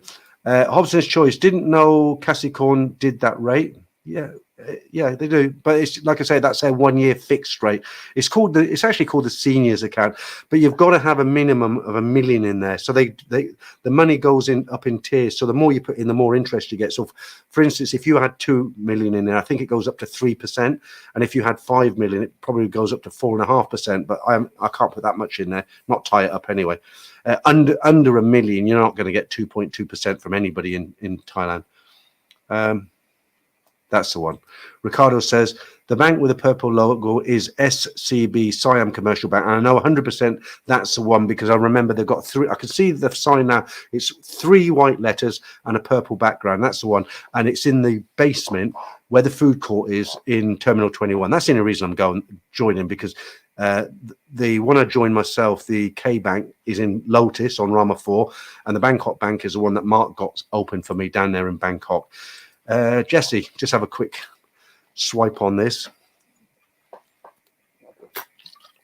I'm going to have a whiskey after this. When I finish here, I've decided I'm not going to have any beer. I'm just going to have a real nice shot of it. I bought a bottle of Monkey Shoulder yesterday. It's a single malt blended. It's 1,500 baht. But it's real nice. I got a bit of criticism on Facebook because I made a little video and I said I'm having a really nice whiskey tonight, which I got from 7-Eleven, 1,500 baht. And people were leaving comments saying, you bought it from 7-Eleven. That says it all. But it is a nice whiskey. You can get a litre of whiskey in 7-Eleven, not Thai whiskey, like normal whiskey. It's 375 baht for a litre. So I've got a normal bottle of Monkey Shoulder, and I really like that whiskey. I don't mix it, of course, and I'll have about an inch of it in a nice, real nice glass, a real nice whiskey glass, and I'll just let that slowly burn the throat, you know, and that really helps with the old throat a lot. Right, Jesse, I've kept you on hold. What were you saying? That's how I feel about burgers in Thailand. They seem to use Aussie beef. To me, it's more gamey tasting. Whereas American USDA prime choice or Angus beef doesn't have that gamey flavor. Yeah, you know, I make my own burgers. I go to Villa and I get really good quality minced beef, you know, and I mix it, probably 8 packs of mince, okay, and I put them in a pot, and then I put in an egg, that's a binder, a handful of breadcrumbs, pepper, salt, and I mix it all up. Balls about that size, rub it, flatten it, and I put them on a tray and I drop them into a chest freezer. And when they're solid, I put them in plastic bag, and they taste great. You know, I make them with onions and a slice up of gherkin, you know, and I've got some Frenchy mustard and all sorts of sauces, and getting hungry now actually, but they're really good. Much, you know, I had a McDonald's the other day just out of convenience, and it tasted like, you know what, you know what I'm going to say, because I'm so used to my own burgers. You know, they're really good, really good. Chris, Peter, if you put a bit of money in a UK stocks ISA, standard global index fund like VV or VWRL, you would likely double, triple your money over a decade. The problem is, Chris, I don't know nothing about it. You know, I've always wished I could be a bit more knowledgeable. I've got one account in the UK where there's £10,000 just sitting there, but it's not doing anything. It's with Lloyd's. It's not getting any interest. I put a little bit of money into national savings bonds because they do the draw every month, and I've won quite a few months actually, £25, £50, £100, and I've won more than I would have got out of a bank. But that money's sitting in my UK bank account. I've just left it there, but it's just in a regular, it's not even a savings account, you know, and I'm thinking, where can I put it where it will do much better interest? It might be a bit more than that actually, but I just the problem for me is I'm not in the UK. It's really, and I don't know how to do it from abroad. And if I met somebody who I could trust with the knowledge, who could show me step by step, and I knew it wasn't a scam, I would probably do it, but I just don't have the knowledge. Paul, I would to use EG one-stop visa. How long would he take to open a Thai bank account for me? Bearing in mind only limited time being on vacation. It's not long at all. I think you're talking days. Mark did mention, do you know what, there is I'm sure I've got a video somewhere on my channel, but Mark said if you're on a tourist visa and you want to open a Thai bank account, see him as soon as you arrive, and they'll set it up, they'll get it all done for you. But it's literally, you're talking sort of maybe 3 days or something. It's not long at all. Constar, hey Peter, thinking of visiting Hua Hin and Bangkok, where would you go in Bangkok if you're only there for 5 nights? What's the best transport between both cities? Any island you'd recommend for a few days? I run a consultancy service about Bangkok and I charge people, but I'll answer your questions. Okay, so it's a 4-part question, 3-part. What would you go in Bangkok if you're only there for 5 nights? Is quite a long time. I would definitely do a trip on the river, a river cruise in the evening. They do for about 900 baht. You go on these luxury boats. Well, they're not luxury, but they're nice big boats, and they go up the Charpol River at night time. Everything's lit up, all the you know, the big Buddhas and the temples and everything you can see, and they do a buffet. It's international buffet, real nice. So I definitely get onto that. Look it up on Google. It leaves at about 7:30 and it drops off at 9:30. Of course, there's plenty of sights to see in Bangkok. You've got the MBK Mall, which has got great fake goods in there. It's really good, massive mall. You've got the Grand Palace. You've got everything. You know, you just look it up on Google. What can I visit in Bangkok? There's lots to do. And then you say, what's the best transport between both cities? There's only 2 methods. You can either take a taxi or take a bus. A bus will cost you, I've done it, it's 230 baht from Edgar Meyer. It takes about 3 hours. It will drop you off and you can get it back from Blueport. Or you can get a taxi, which will cost you about 2,000 baht from Bangkok. And any island you'd recommend for a few days. Well, the easiest one to get to from Bangkok is Koh Samet, which is 45 miles out from Rayong. So you can take a bus down to Rayong. It's about 3 hours. The speedboats, they have several ports. I'd recommend go by the government boat because it only costs, it's 220 baht return and it's about 45 minutes each way. The speedboat takes 15 minutes, but you're bumping up and down on the sea, and I don't like it. It's much more pleasant to, you know, chug along. You got that engine like chug chug chug, you know, and you're on there. It's all loaded up. So Koh Samet, look all this stuff up on Google. You can rewind this. That should give you enough seeds to be able to grow a kind of a plan. Jeff Fried Rice, nice to see you. Haven't seen you for a while. Finally caught a live. Hey Peter, on the road as a truck driver, watching your lives like the old days. Yeah, the good old days. Watering the daisies and all that sort of thing. Thai Billy Boy, Starling, did you mean to say Sterling Bank account? Sterling Bank in the UK will pay 4.5 interest, a great card for travel also. I don't know what I'm getting on it because it's just, I'll have to look into it because it's just stuck in, I can't even remember where it is. Actually, it is. No, I'll tell you what, it's not in a bank. It's in national savings bonds. The only reason I didn't leave it in the bank is because the interest is my bank account. I wasn't getting anything, and I put it into national savings bonds because although it doesn't get any interest on it, you've got a chance of winning the £1 million.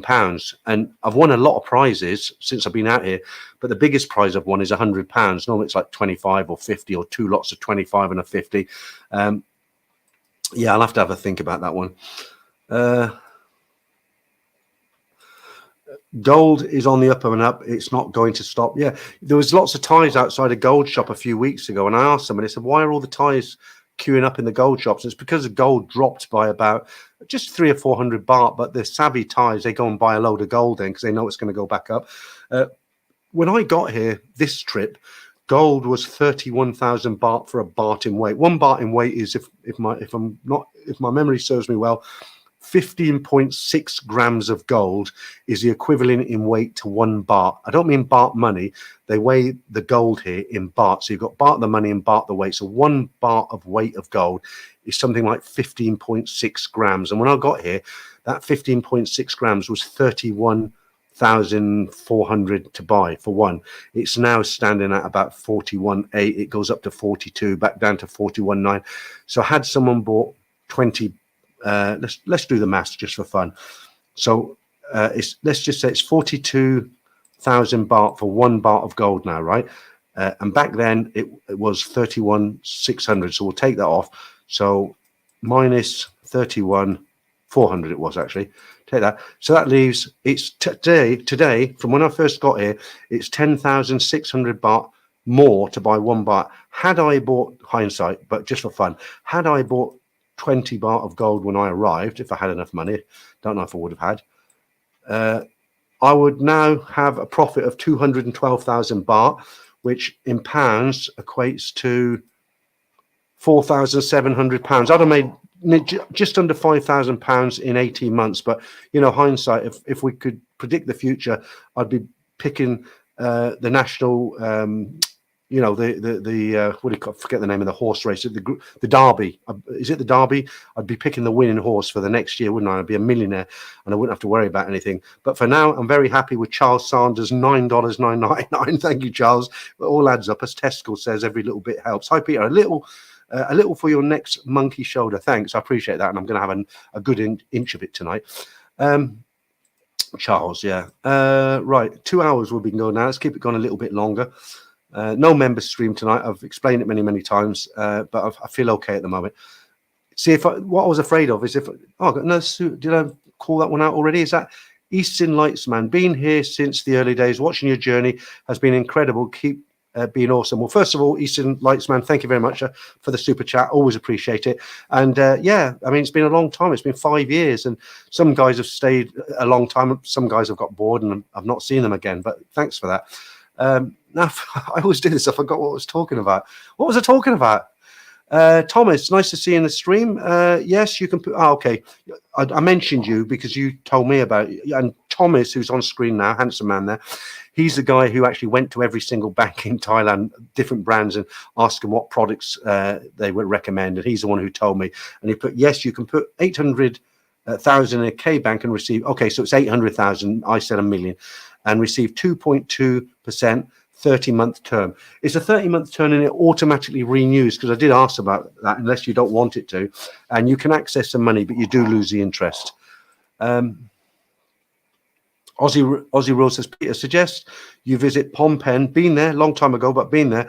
Ho Chi Minh City, I haven't been there, but I would love to go. I would like to go to Vietnam. But I don't want to go as a newbie. I want to meet somebody who lives there and knows the ropes and says, well, look, when you come over, meet up and I'll show you around. Then I would definitely go. Kurt Monroe, hello, Peter. How are you? I'm absolutely fine, Kurt. Thank you. Sorry it took so long to read your comment out. Let me just go back because I've missed a few by the looks of it. API, I had a good $190 bank at Robin's breakfast at Robin's Nest in Pattaya. Robin's Nest, I keep hearing that one and I don't know where it is. I think the Golden Ferret's brilliant. Golden Ferret is, if you go to the top of Soy 8, cross over the second one, it's kind of there. Really good.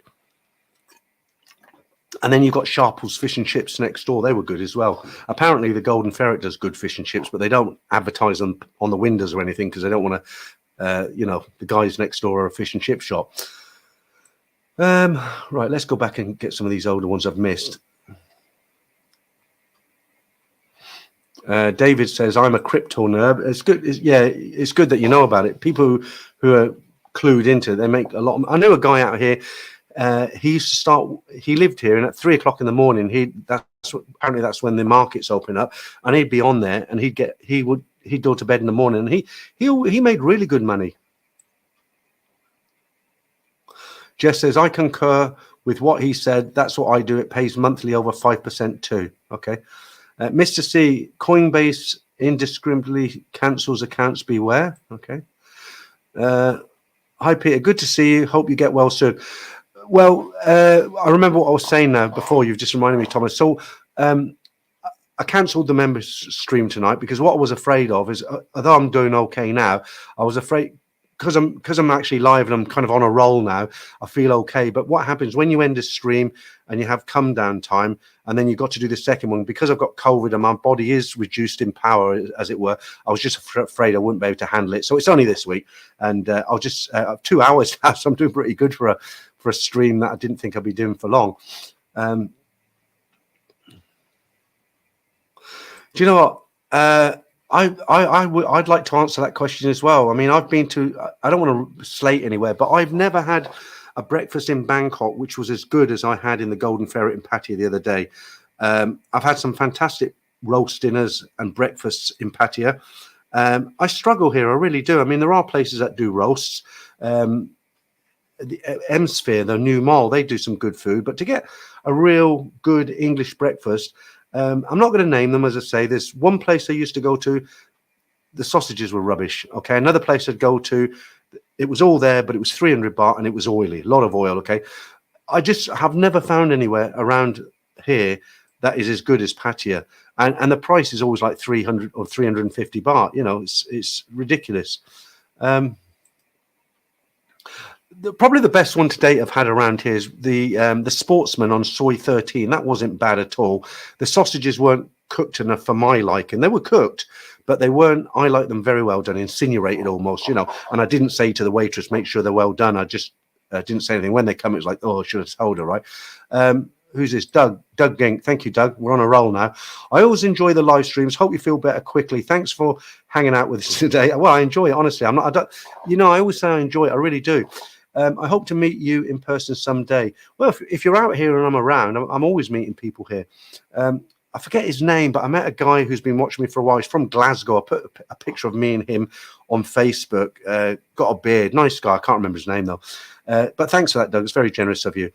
Right.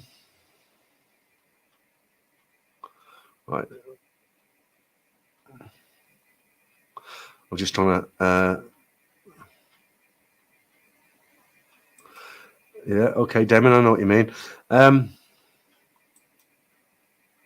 Right, Chris, you're saying it's P155 easy to do, Peter. I'm already lost. I can explain it to you by email if you want. Have you got my email address, Chris? Yeah, I'd appreciate that. As long as it's not like War and Peace, you know, if it's concise and simple, you know, not too complicated for me. I'm a simple guy.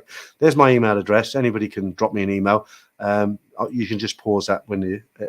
if you mind, Chris, if you've got time, I don't want to put you out. Jesse says, to clarify, I haven't tried McDonald's burgers. I tried the chicken and it was great. Okay, you're not missing anything, Jess. If I have a burger out of choice, I'll go to Burger King. I had not an argument, but I got really pissed off with a guy in Burger King about 6 months ago. Okay, so I'll tell you, I don't really whinge much, but this is a good little story to whinge about. So this is something that happened to me. Let me just easy company. What are you saying there, Peter? I don't like that shirt. It's clashing, brother, on you. I maybe put my hair the other way as well. I know you're only joking. So let me tell you this story about Burger King, what happened to me. Hang on, let me just blow my nose before I do, because I don't want to be snorting again. You probably hear me, but I'll do it over here.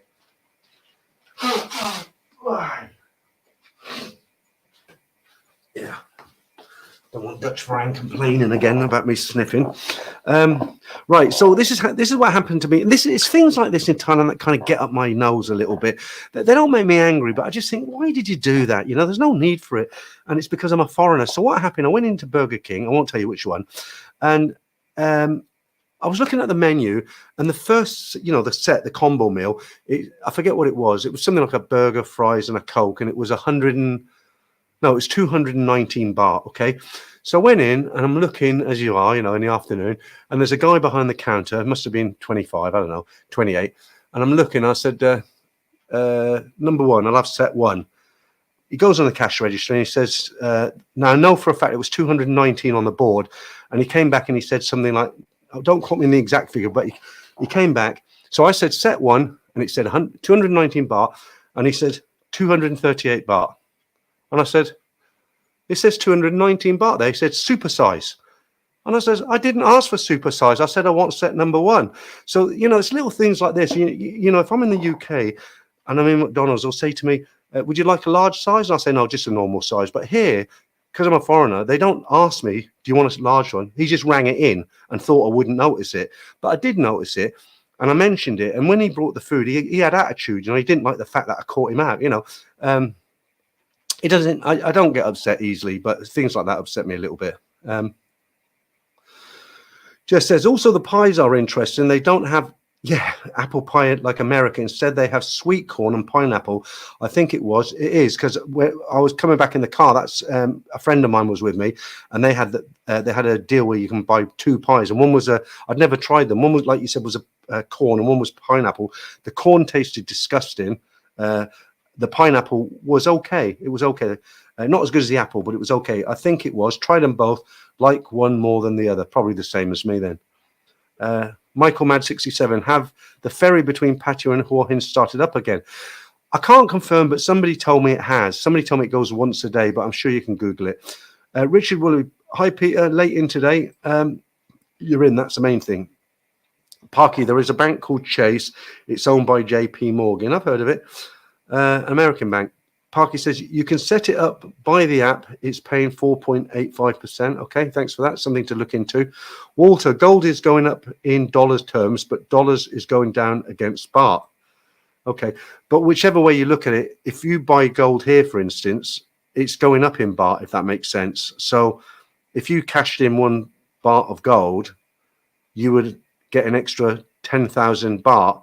And you could take that 10,000 baht and buy things where you wouldn't have the 10,000 baht when you bought it, if that makes sense. So it is real money.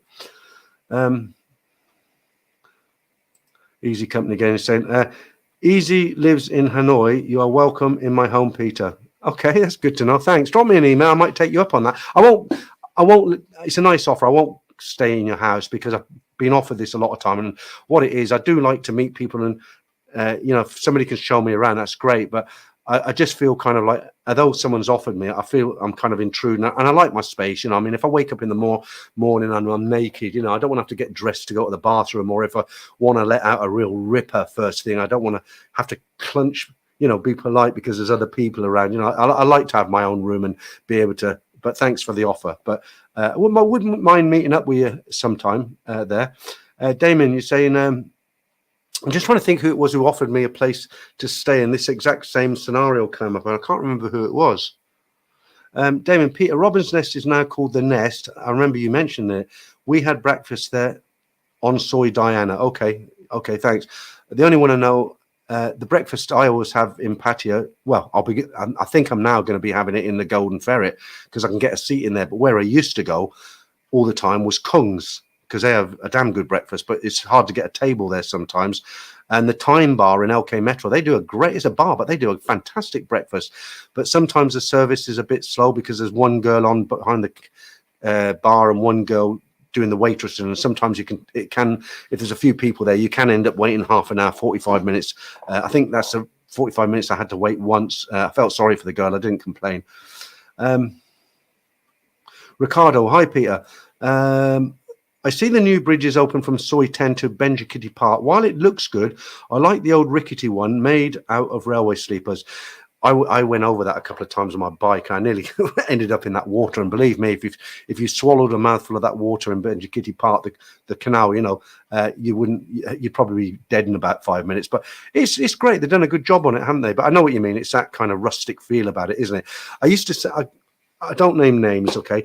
I like to keep people's privacy, but I used to go walking in that park with someone in the evening about 5:30, and I'd stop at that bridge that you're talking about, that rickety one, and I'd look around and say, look at this park. They've spent billions of baht on it.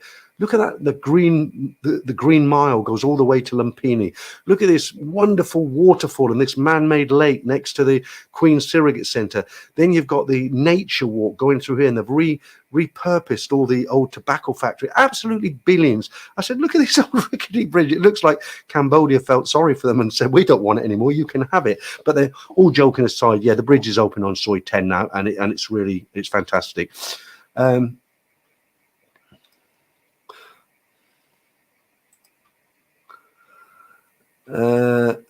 Mike Braithwaite, yes, if you visit Vietnam, it's good to have a guide that speaks the language and mostly speaks English in the tourist district, but once outside the district, it can be hit or miss.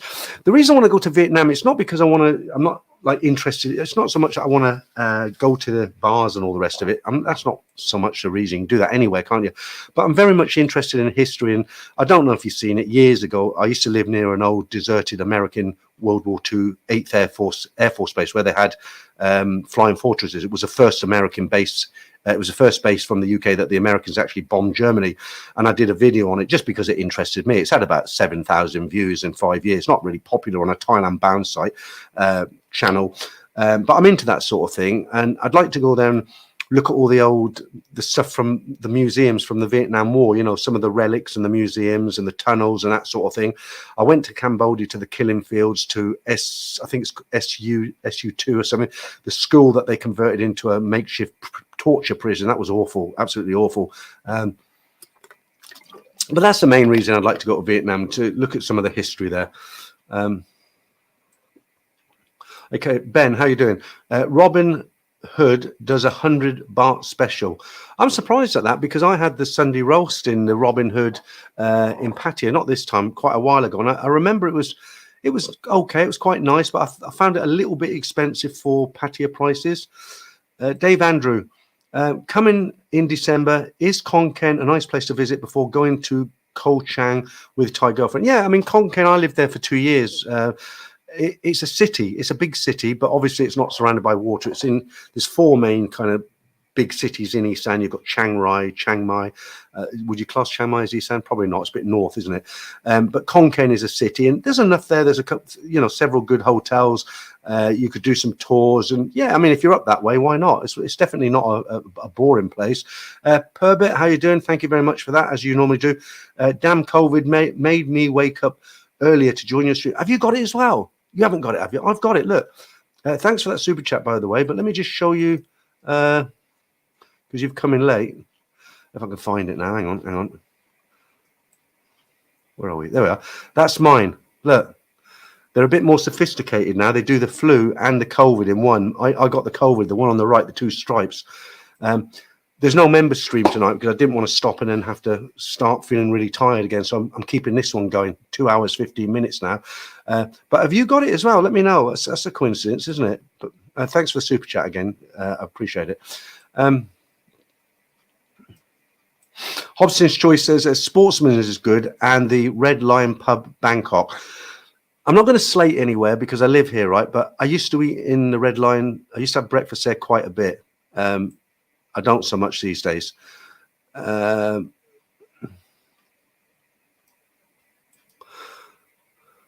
Walter, crypto regulation in Thailand is still a bit unclear. Okay, but I don't know anything about crypto at all.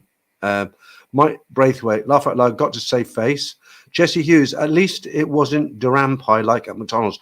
Do you know what? All joking aside about Duran, you know, the hotels don't, if you don't know what Duran is, it's a Thai, it's a fruit grown in Thailand and it absolutely stinks. And to tell you how bad it is, this is how bad it is. I was on the beach in Pattaya last time I went for the day with someone, and we were sitting in some what we call deck chairs. I don't know what you call them in the States, you know, the chairs on the beach, okay? And I was sitting on the back row next to the pavement, and there was an old woman sitting on the front row. So you know the distance from the back deck chair to the front one facing the beach. And I was in this corner on the right, and she was right down there, and she was chewing on a piece of Duran, and I had to pay the guy and leave. It was so bad. I'm not exaggerating. It made me want to vomit. And the reason I got up and left because when the person who was with me said she'll be finished in a minute, and she did finish. And I thought, oh, well, that's right. She took another piece out of the bag, and I thought, oh, I can't handle this, and I went.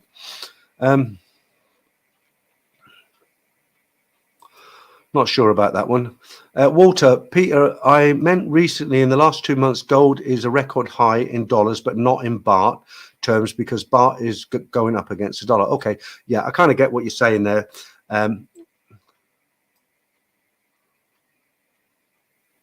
No name, you're saying laugh out loud. That vision you have given me, Peter, is that about the Duran or something else? Jesse Hughes, the vision of a normal 64-year-old man. David Lau, McDonald's has a great kiosk. Just order what you want. I love good chicken sandwiches on the go from time to time. Right. In all fairness to McDonald's, if we're talking fast food, and I do apologize, but I have got COVID-19. I don't want to get up again. I'm tired now. In all fairness to McDonald's, where's that? Let me, so I don't forget. Let me put that up there.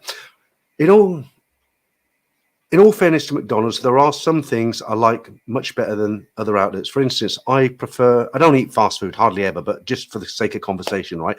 I prefer the chicken, the McChicken that you get, because when you go to KFC, they leave the skin on the chicken, and I don't like skin, okay? And it's the most fattening part of the meat, okay? I just don't like the feel of skin in my mouth. I hate it, right? When you have it at McDonald's, they don't have skin on the chicken, so I can eat the chicken. I like it. Okay, that's one thing. The other thing I was going to say about McDonald's is I don't use Starbucks or any of these fancy Tom Horton, is it, the Canadian one, and Starbucks, and you know they're charging like 100 and whatever it is baht a coffee. The McCafe, the coffee, I'm not getting a kickback from McDonald's. I'm just saying how it is. I've slated them a little bit, so I'm going to give the other side of the coin now. The coffee is very, very reasonable, and it's very, very good in McDonald's. So if I'm ever out and about and I want a latte or a cappuccino or something, I get it from McDonald's because I find the price is much better and the quality of the coffee is good, very good actually. So fair play to them for that.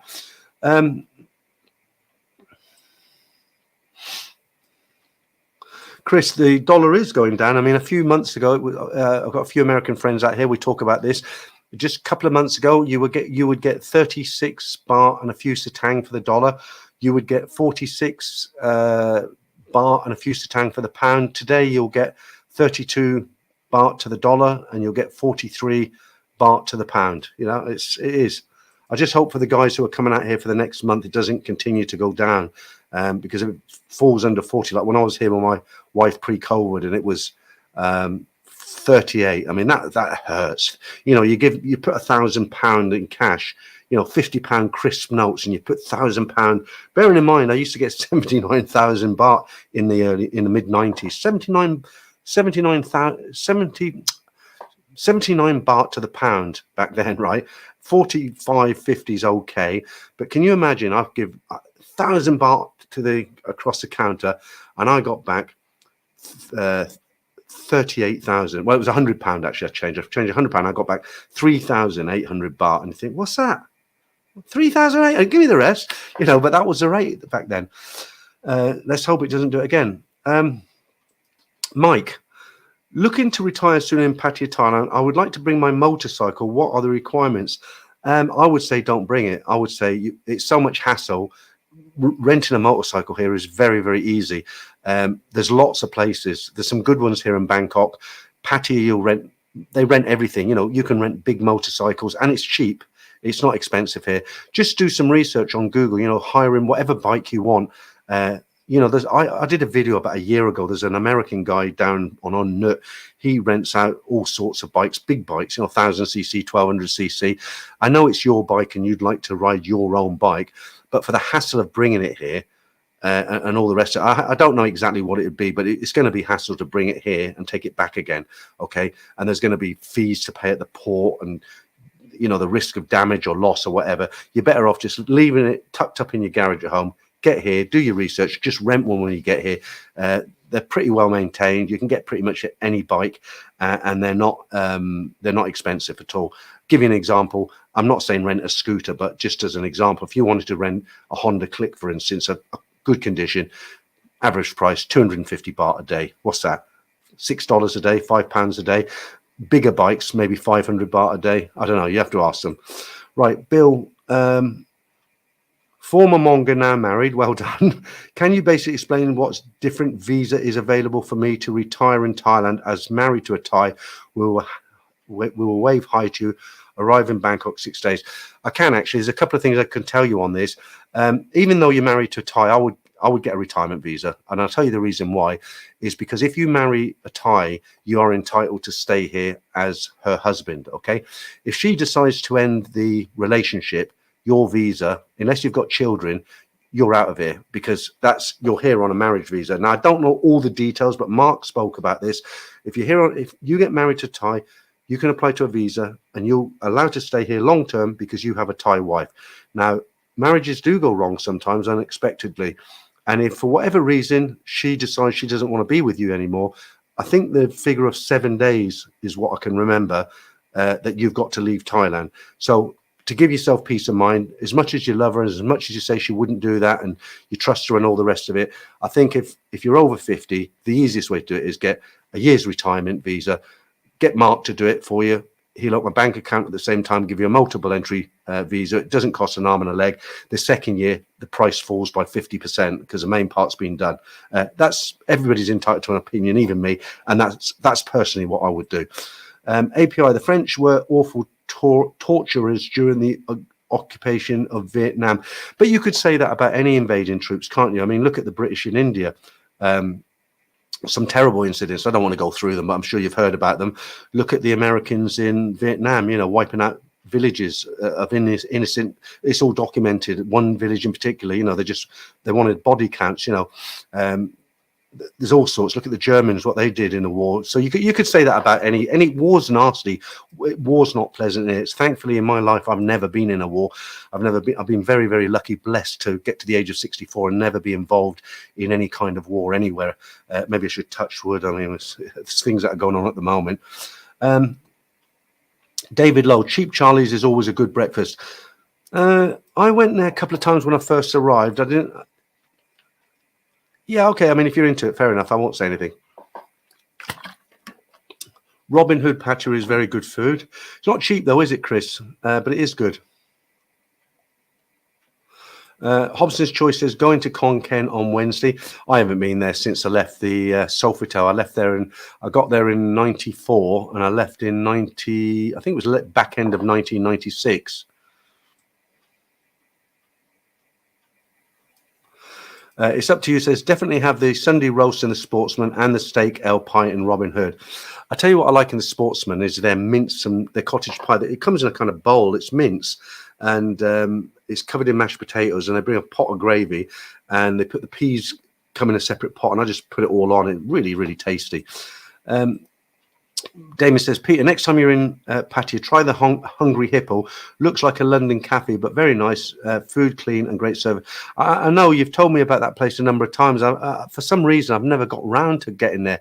I think it's because I generally stay on the beach area, you know, because I do a lot of hotel, not a lot. I've been doing hotel reviews, and every time I go down to Pattaya, I stay in a different hotel. But I don't particularly like to stay on Soi Buakhao. If I was in that area, then yeah, I would definitely go there for breakfast. But for me to get, like when I was down there this week, for instance, you know, I was staying in Soi 3. I did a hotel review, which I haven't yet uploaded. For me to walk down to the bottom of Soi 3, get a Songtail up to Soi 8, 10 baht, walk up to the top of Soi 8, cross over, and the Golden Ferret's right there. That's a lot easier than getting to Soi, round by Tree Town. I've walked it. I went there for dinner to the food court at Tree Town, they got a covered food court. It was a nice walk.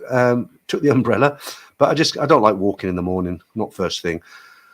Walter, yes, Chris Card, that's what I am saying is going down and Bart is going up.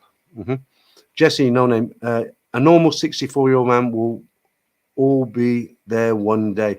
Do you know, I don't feel like I'm 64. My mother, I didn't meet my mother until I was 50. I was adopted, and I met my real mother when I was 50. And she's not around now, but she once said to me, she says, Peter, age is just a number. She was 72, and she used to have a couple of dogs, and she'd walk them across Hampstead Heath every morning. Her husband, who wasn't my father, but her husband, they'd go in the car and they'd go around to Hampstead Heath, and she did that every morning. She was, very fit, actually. And, she used to say to me, but the only things I noticed being 64 as opposed to 44 is my memory is starting to get pretty bad now, and which worries me because my mother got dementia at 72. Within 6 months, she didn't even know who I was. So that does worry me, especially being in Thailand. Other than that, I don't feel, if I sit down, it takes me a few seconds to get off the couch. I can't spring into action. If I have to go under this desk and pick something up, like a pen that's fallen off or something, in the old days when you're young, you're down and you're up in a couple of seconds. But now it's kind of like one knee down, hold on to this, go, but I still feel, I just don't, for me, when I was sort of 30, 64 was like a real old man, rickety. Imagine him on sticks shaking and trying to eat porridge with his hand shaking. That was my vision. I remember when I grew up in the 70s, and the early 80s. I mean, I remember everybody used to say if somebody died and they were 64, they'd say, wow, he had a damn good life. He lived a good long life, because everybody died of natural causes when they got old at around 61, 62. That was normal back then.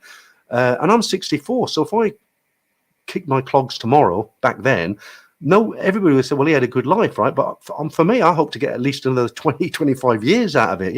Maybe I should, do a bit more of this. Right.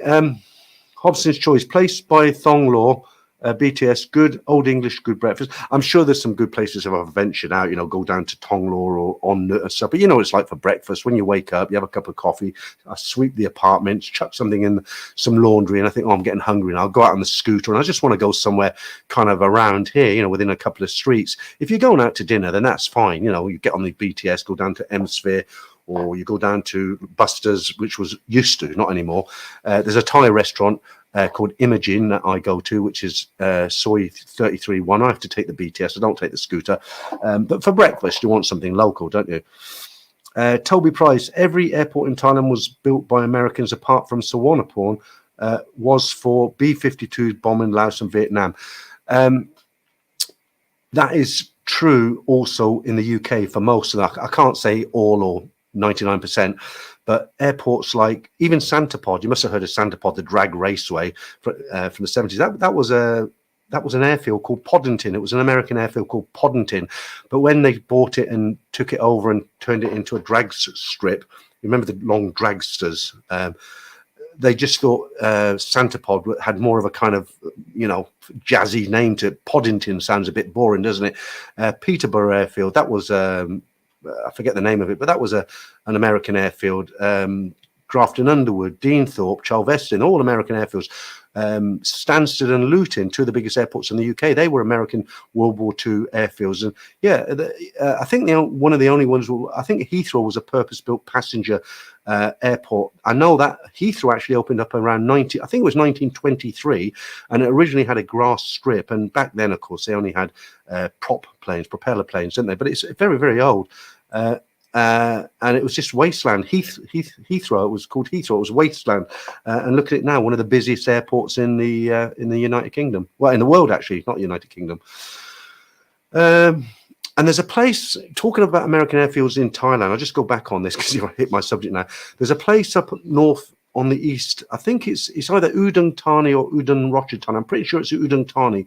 If you go there, the streets are extraordinarily wide compared to any other town in Thailand. And the reason for that apparently was because the Americans widened it all. So if they were quite close to the where the war was happening, basically. They widened a lot of the streets in that town so they could use them as emergency runways had their airfields been bombed. And I remember going up there and thinking, wow, these streets are pretty wide. Right, Chris, dollar is going down, not just against the baht. Seems like the baht's going up, doesn't it? That notorious Duran, yeah. Charles says, come on, Peter, Duran is an acquired taste. Love it. My wife, Thai, can't stand the smell. It might be an acquired taste, okay, but you could put $500 on a table on a Duran, and you could tell me, get through that Duran, and you put that $500 in your pocket, and I'd say, I don't want to waste your time, mate. Here's your $500, because I couldn't do. If I put it into, from what I've smelt, I know from my own self, if I took a spoon and put a mouthful of Duran in my mouth, I know I would vomit before it went down. I just know. I know what I'm like with food. I'm very, very fussy, and Duran to me is like, no, you won't convince me. People might love it, but I won't. Not me. Martin, recommend flying the Dong Wong to Da Nang and get a bus to Hue. They do battlefield tours around the DMZ, or you can rent a scooter, no license needed. Well, what I'll do, if I ever get out there and I'm on my own, Martin, I will contact you through here and email you and get some details. Chris, okay. URL droid Superbot. If you have COVID, what is your protocol now in Thailand? You must test positive in a clinical test. Then what? No isolation, no recess to find you are negative to be allowed outside. I think it's self now. It seems to be self. What's the word I'm looking for? I haven't. Look, I've got COVID-19, but I think now people look at it in a different way. It's a lesser strain. In fact, I've had it a few days. I'm starting to feel better already. My throat doesn't feel half as bad. You have to be sensible. For me, I've got it. Okay, so yes, I still go out, but I don't get on a BTS train. I don't go on the MRT. I don't go into any shopping malls. I will retest myself tomorrow and then Wednesday again if I've still got the 2 lines. And if I go out and I need to go to 7-Eleven or something, I make sure I'm wearing a mask, and I just sit it out, you know, and that's it. And I think most people do the same thing. It's not like the old days, you know, where you reported it and they pick you up in a van and take you to the hospital. That was awful. That's a question and a half, isn't it? What would you have for your last meal on Earth? I think if you knew it was going to be your last meal, you wouldn't be able to eat. You'd be shitting bricks, wouldn't you? Richard Woolley, the dollar is predicted to continue falling through 2025. More than like, I loved it when it was over 50 to the pound. I certainly felt like a 2-week millionaire back then. Well, the other thing as well, of course, prices were cheap. 20 years ago, prices were cheap, you know, short times, bar fines, drinks, meals in restaurants. Plus you were getting at times 79 baht to the pound. You know, it was brilliant times. And there's somebody that confirms that. Last time I was in Thailand, it was 75 baht to a pound. Okay. Michael Mad 67, 200% import duty on bringing vehicles into Thailand. Yeah, but is that if you, well, I don't know. Yeah, I mean, how do they distinguish if you're bringing it in for good or for a holiday? So yeah, so another reason not to bring in your motorcycle.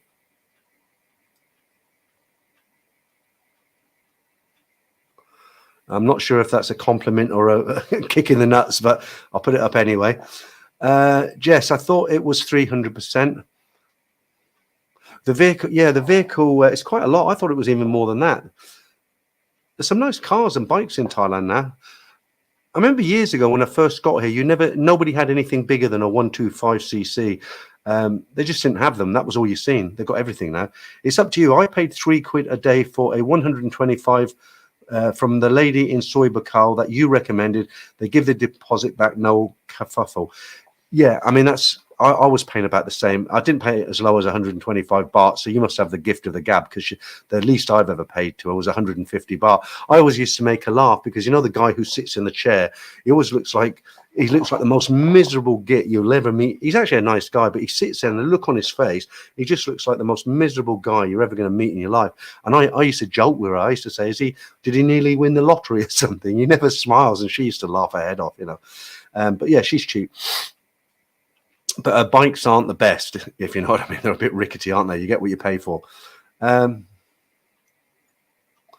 Price says, 100% right, Peter. 7 days, get out. Sean Jens, Cheap Charlie's has good American breakfast, even though it's a Brit place. Okay, well, it's good. He's catering to everybody, isn't he?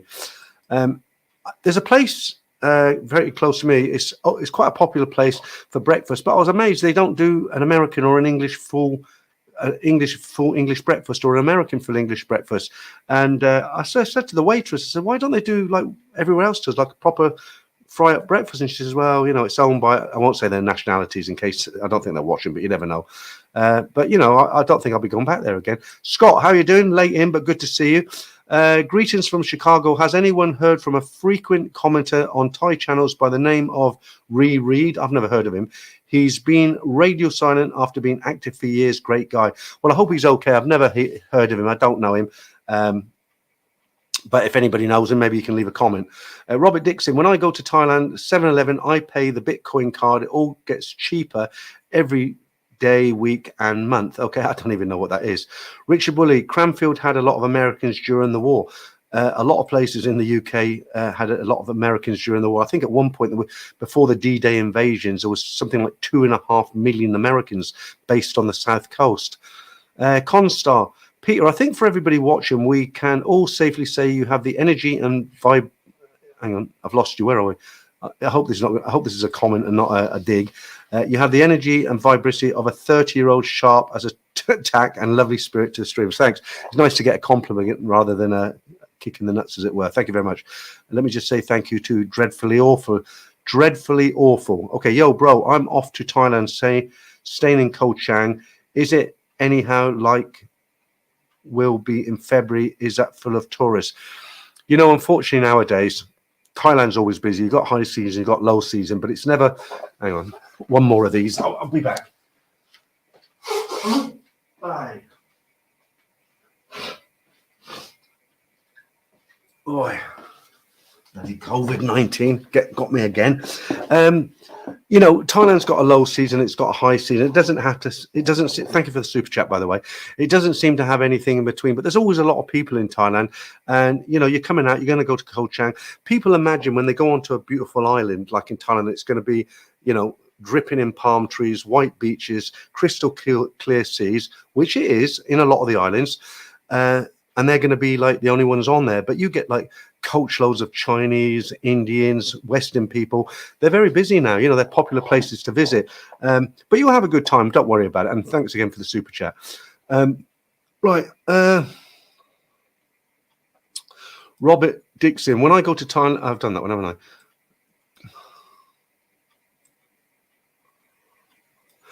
Jess says, Duran tastes like blue cheese with a slight hint of strawberry on the tail end. It's odd for sure. I would describe it as something else, Jess. I wouldn't have described it as cheese and strawberries. I would have described it more like something that comes out of a rear end of a 7-Eleven dog. That's about as polite as I can say it. Damon, Peter Dave Stowe in Cornwall was another airstrip back in the day. Let me read that again. David Stowe in Cornwall. Oh, okay, David Stowe in Cornwall was another airstrip back in the day. Yeah. Okay, I've never heard of that one, Damien. David, I love Duran, but you should try the freeze-dried version. Delicious without any smell. I haven't tried it, David. Maybe I will. Leroy, new Thai PM is helping the bar a lot. That's good. That's good because that's how I think of Duran, Jesse. You know, that's my comparison to it. Right.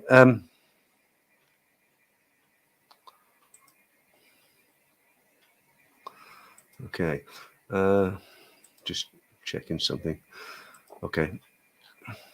Charles, listen to your reaction to the thought of eating Duran. Got me rolling on the floor laughing. Thanks for the good laugh. Wait till you get here and you smell it and you'll say, I'm not joking. I mean it. It does smell like that. Look, put it this way. If I'm willing to lose 50 baht because I don't want to sit like 20 yards away from someone eating Duran, and just about every hotel in Thailand has a big sign in reception saying a circle with a picture of a Duran and a circle and a red arrow through it, you know it's going to be smelly, very smelly. They don't... I've lost you. Where are we?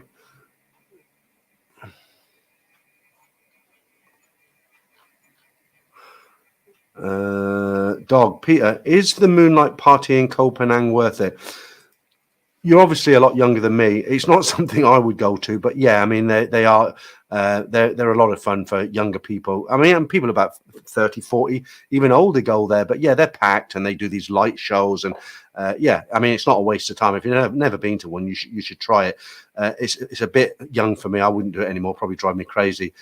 Jess, they don't have Dodge Chargers, Challengers and Hellcats. I'm not a fan of Dodge cars, but I did notice I don't see any in Thailand, which is nice because you see them in numbers in US. Well, it's funny you should say that, because you know the really nice Toyota vans that you get here that they use to take, they go down to Pattaya and they drive like maniacs actually, but they're normally silver in color. They've got about 8 seats. And they're normally kind of leather or imitation leather, and they've got curtains on the windows, and they just look like real nice, sleek vans for passengers. We don't have any of them in the UK, and I don't know the reason for that, because they're really nice looking vans. Toby Price, vlogging a dead horse, is heading back to Thailand. Might see him on Soi 4 tomorrow. Okay, I'm doing some editing on a video tomorrow from what's it? Yeah, it seems like he's been back in the UK a long time. It's really weird for me because I live here now, and because I met him on the end of Soi 8. I kind of don't think, oh well, he's gone and he's coming back. I just think, well, he's in the back of my conscience. They're all here, but of course they go back, don't they? Some of his videos are quite wild, aren't they? Another Thailand YouTuber, Thai Talk Dan, was in hospital with bad illness. Yeah, I did see that. Mike Newton, looking for an agency to provide services for my retirement visa application. I'm over 50 years old. Look in the description, Mike. I can't recommend highly enough Mark and Pom, one-stop visa, Soi 6 Pattaya. They're absolutely fantastic. You email him tomorrow, you'll have an answer back within 24 hours. There's a link to his Facebook page in the description of this live stream. If it's not there for whatever reason, go and look at any of my videos, the stories. You'll see a link to one-stop visa. Fantastic.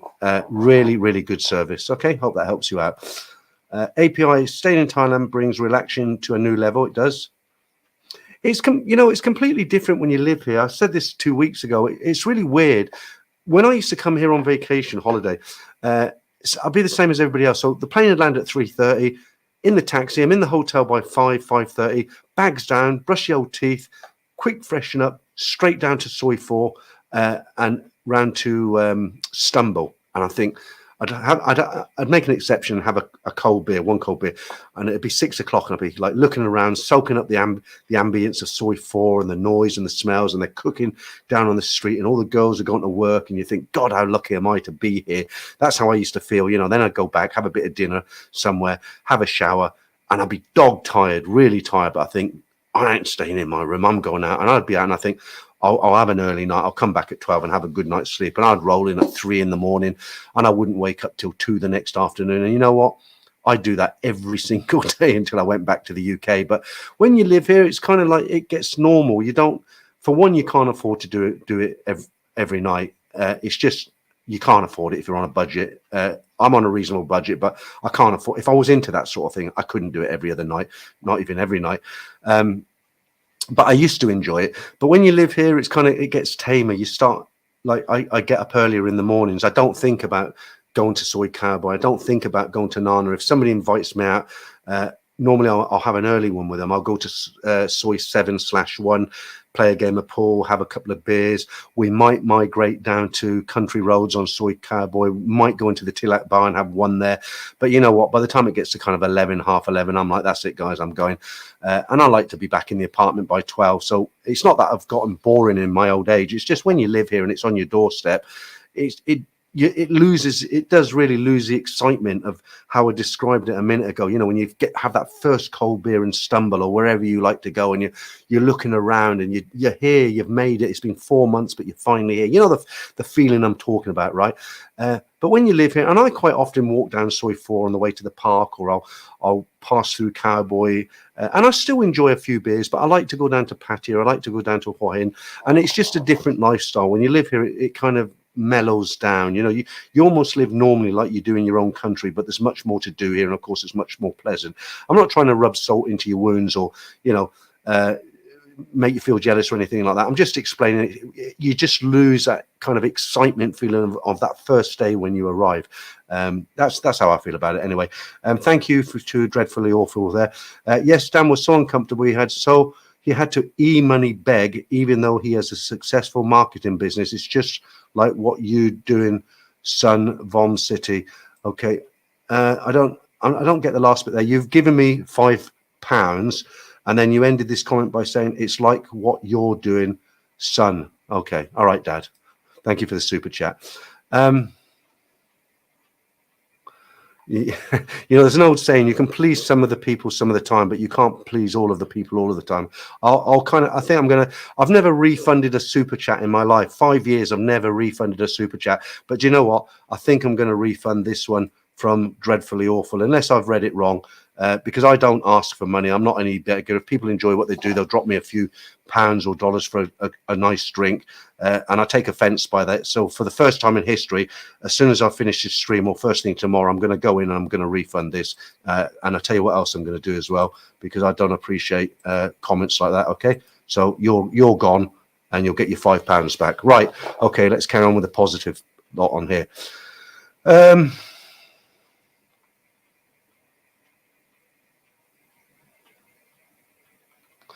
Okay, you sent me a link. All right, Damien, I'll probably read that when I finished editing tomorrow. Jesse, I like the Hyundai Staria, is it? They look pretty cool. We don't have them because emissions, just like how Europe don't have the, okay, that makes sense, due to meeting the Euro standards. Okay, I absolutely get it now, because I often wonder, because they're really good looking, those Toyota minibuses, they're really good looking buses, and they're very functional, you know, and they look the part, and I thought, why don't we have them, you know? But yeah, the rules are so strict in Europe, it makes sense now. Okay.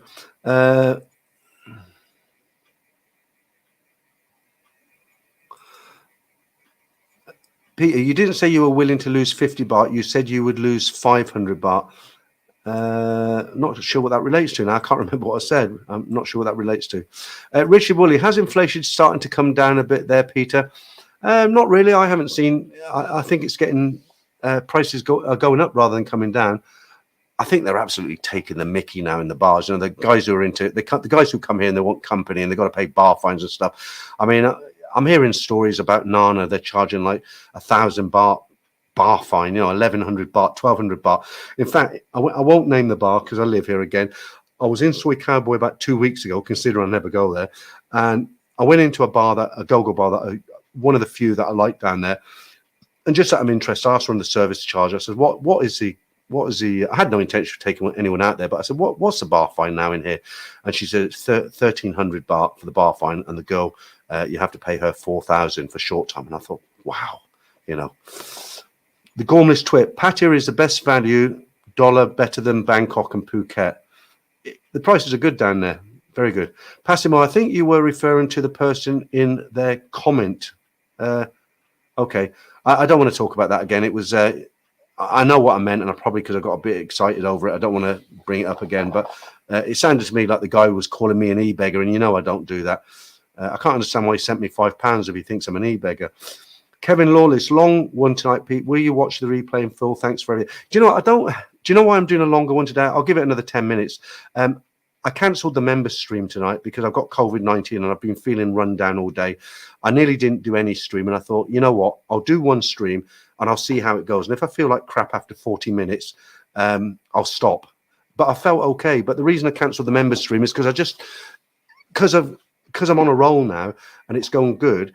If I finish and say good night and I go to the toilet and I have a drink and I sit down and then 15 minutes go and it suddenly hits me, I'm not going to be able to do the member stream, or it's going to be not energetic, or it's going to be not good. Okay, so I'm just keeping this going. I'll make it a 3-hour stream. Okay, and then that'll make it. I normally finish at 11 anyway.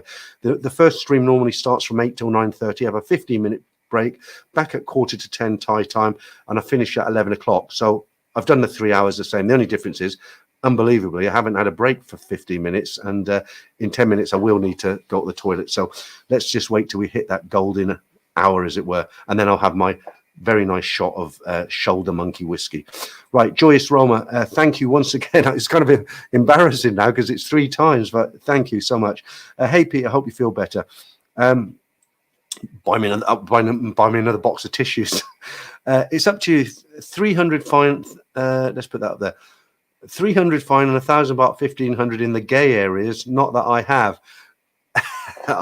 I'm not saying say anything. Right, API. There's a lot of ladies on Thai Friendly, Patia, and the cheapest ST now, 1,500, many 2,000, and some get mad or nasty if you try to negotiate. I mean, yeah, I mean, it's. I don't want to keep saying like the old days because it sounds like you're talking about that times changed, but it does seem to have gone crazy here now. I'll tell you something else I've noticed as well. I was talking with a friend. Pre-COVID, when you went into a decent go-go bar, if you had 30 girls on stage, 28 of them were really decent and 2 were kind of like maybe it's that time, girls, maybe time to change profession. Now it's the other way around. You go in a lot of the go-go bars and they might have 30 girls on stage and it's like, God, she's got to be 45, 50. I mean, I think the real A classes, a lot of them anyway, I think they're online, they're on OnlyFans and they're making big money. And who can blame them? Who'd want to come back and swing on a pole for, Right, Farang Travels. Hi, Peter. Hope you're feeling better soon. Thank you, Farang Travels. Haven't seen you for a while. Be happy, Pat. Peter, could you keep your tissues in a bag and open it each week? You're pretty good, like from the garage joking. Okay, thank you. Marathon Stream, says James. For the last few minutes, let's change the background now because it's been nearly 3 hours. Let me pick something. I just deleted a really nice picture. Someone goes, let me do the member background there, just something different. Okay. James, Marathon Stream. Zestfully nomadic. You won't want to say that 3 times when you've had a few beers, would you? If you want to avoid COVID, take magnesium. Taking the shots just weakens your immune system. I won't take the shots anymore. It doesn't feel half as bad as it was last time. For 2 days, my throat hurt. I actually feel a lot better now. The only difference, I've noticed 2 things. I feel extremely tired today, or I was, but I ate like a horse for dinner. I couldn't believe it. I have small portions. I've lost weight. And I was thinking 6 o'clock, what should I made myself a steak, a baked potato, peas and gravy, which is fairly big anyway. I finished it and I thought, I'm not satisfied. So I took 2 slices of bread and I mopped up the gravy, finished that. And then I had a banana immediately straight after it. Okay. And then I had an apple. And then I sat down and an hour later, I had a big bowl of muesli. So I think what it is, my body's trying to build up my strength. So I've got to be really careful not to do that tomorrow because otherwise those kilos are going to come back, aren't they? Anders Bergman, you must be very healthy, Peter, when you can last this long. I do feel tired, but not tired like I want to sleep. My body feels weak. You know your own body, don't you? Thank you, Steve. You'd be surprised when you do a live stream, if you're feeding off comments and, it's a nice stream, you'd be surprised how quickly it actually goes. I mean, I look up sometimes, I think, wow, an hour already. It does go really fast, especially when you get into, somebody asks a question and you get into a deep explanation with somebody about something. The time does go really fast. If I had to sit at a bus stop for 3 hours in the UK, it would probably seem like a week, but doing this, it's like work, isn't it? When you're at work and you're really busy, you think, wow, it's 3 o'clock already. I'll be going home soon.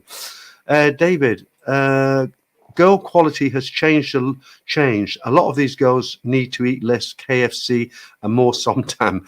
Do you know what? You're joking, but again, this is something you never used to see in Thailand. You never used to see fat people ever. It was very rare.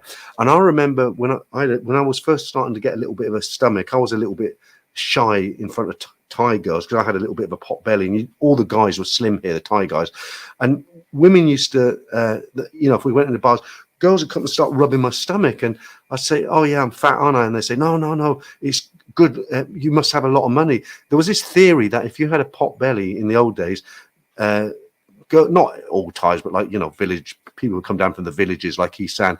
Like if you had a pot belly, they assumed that you had a lot of money because you ate really well because you had a pot belly, whereas anybody else who was farmers and stuff, they didn't. I mean, really weird stuff, isn't it? I don't know if I explained that properly.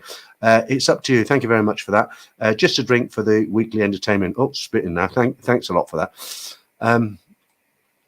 I do appreciate these super chats. I know I keep saying I appreciate it, but I really, really do. Honestly, you work hard for your money, and to give some of it to me, it's nice of you. Passimo, was good to catch you at the end as always. Yeah, it's strange how you always come in at the end, isn't it?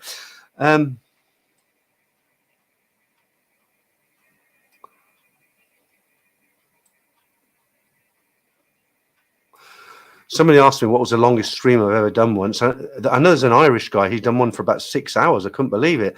But the longest one I've ever done was with Ed Sweeney during COVID. It was 5 hours long. And that went really fast because we were really enjoying it because, I could have a beer and he'd talk and then he'd have a beer. And we just clicked. It went really, really well. And there's a lot of people in the stream. And, like I say, 5 hours. And the second time I asked him, I said, do you want to do another stream? And he said, not for 5 hours, Peter. I'll do another one, but maybe only for an hour. And I said, yeah, no longer than an hour. That one went on for 3 hours as well. I don't know about healthy, Anders. I haven't been to the gym for a week. I normally go on the treadmill and walk at least 20 minutes a day just to get the old blood flow. I don't know. I mean, I'm getting on a bit now. I want to try and keep myself going for a few more years.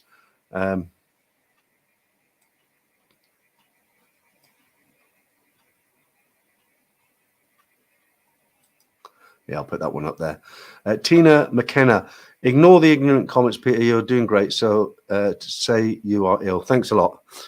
Somebody just left a comment saying, I think he didn't mean to be rude. But, when somebody says, oh, you're, he said something like Thai talk was begging for money, just like you're doing now. And he called me son. He's probably like younger than me. He's calling me son. It's like when people watch too many gangster movies and, they call you boy. I've had it in the UK where somebody was talking to me that, we nearly got into a scuffle, but he was about 14 and he said, don't do that, boy. And I'm like, boy? I'm like 55, you're 40 or 35 or something, they watch too many gangster movies. I can't stand it when somebody calls me boy. It's up to you. I love that. Okay, I've read that. Richard Woolley, you could throw a Monga minute. Yeah, I mean, good news for the members. I have got a new Monga's Minute for next week. So I'm a bit reluctant to do it in the regular streams now because I don't know some of the clips that I get. I'm not sure if they're, I think I can use them, but I'm not 100%. And I don't want to, upset people. How much is a bar fine in Pattaya? It's a lot more reasonable from what I understand from a normal beer bar like Tree Town or something like that. I think it's about 500. I think it is 500 baht minimum and about 1,500, 2,000 short time. Walking Street, the bigger go-go bars is, I can't tell you. I think probably 1,000 baht and the girl probably wants 2,000 to 4,000 baht. I don't know. But it's quite reasonable from the bars. Yeah, good answer, Shane. The Gormless Twit says 300 baht. I've never heard it that low, but I don't bar fine, so I don't know. Passimo, if you're eating a lot, it might also be a thirst response. Try drinking a lot of water instead and see if you still feel hungry after 20 minutes. Good point. I won't eat anymore now. I've controlled my eating very well, but it's just I got to the point I just couldn't stop eating. I mean, I had a steak and a baked potato and then, bread, and you're not supposed to eat bread if you want to avoid the carbohydrates. So I just kept going. It was bloody surprising. Mazza, hi. Yes, it is. Jess, he was projecting his thought about the guy he was talking about, the guy begging in the street. What are you doing, son? What was the guy's thought towards the person he was referring to? Do you know, I've been going nearly 3 hours. I can't quite get it around my mind. Maybe I overreacted. I don't know, but I'll see if I can contact him. The Gormless Twit, thank you. Apple banana muesli, can't go wrong eating that. I make my own muesli just because I know it hasn't got any sugar in it. It's very easy to make. You need rolled oats, wheat, surprisingly milk powder. That's what gives it the kind of texture it has. I just add some crushed almonds, raisins. That's it. You've got muesli, no sugar involved. Damon, Peter, if you get time, pop into Rumors 88, new little bar, great stuff, a nice pool table. It looks like my garage back home, Damien. It's actually about the size of a single garage, isn't it? I normally just hang out in Deck 5. I want to have a 1 or 2 cold beers, and I don't really want to go anywhere. I just got a Deck 5 and have a cold beer. The Gormless Twit, how much for long time? From what I gather, a lot of the girls now they don't want to go long time. Maybe in Pattaya, but in Bangkok, a lot of them have Thai boyfriends and they want to get off and get back to their boyfriends. It's different in Pattaya, of course. I don't know how much long time is. If I had to guess, I'd say from a beer bar, if it's 2,000 baht short time, I think they'd want 4,000 baht. I think that's reasonable. Okay, guys, lots of. Paul says, landing on the 1st of October for my first ever visit to Thailand. So excited. You'll have a good time, Paul, and you probably won't want to go anywhere else once you've been here. David Pipe, gents clubs are by far best value in Pattaya, or so I've heard. Mr. Funny Name, he had a GoFundMe for his medical expenses. I wouldn't ever call you son. Yeah, I did say it. I don't want to slate him because he's ill, but you know, are they Lancashire pigs? Who's talking to you, boy? Bricktop. Charles, it's from that film as well with Bricktop in it.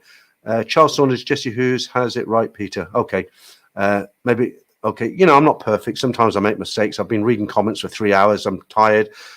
Maybe I got it wrong. The guy won't be watching now. If he is and I got it wrong, I apologize. I'm a big boy. I can put my hands up. If I'm not, then I'm glad I did what I did. But, you know, as I say, my excuse is I am tired and I've been gone for 3 hours. Alfreda Jim, leave for Manila in the AM. Okay, Jim, hope to see you in Bangkok soon. Passing on problem is the trolls will show up if he is scheduling something. Yeah, absolutely.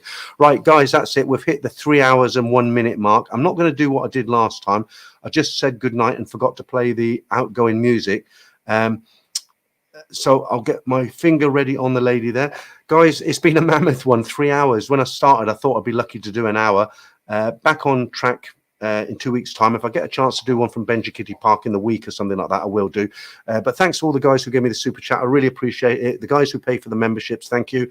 Everybody else who, of course, Chris, Franco and Damon, who were in there, keeping an eye on the comments.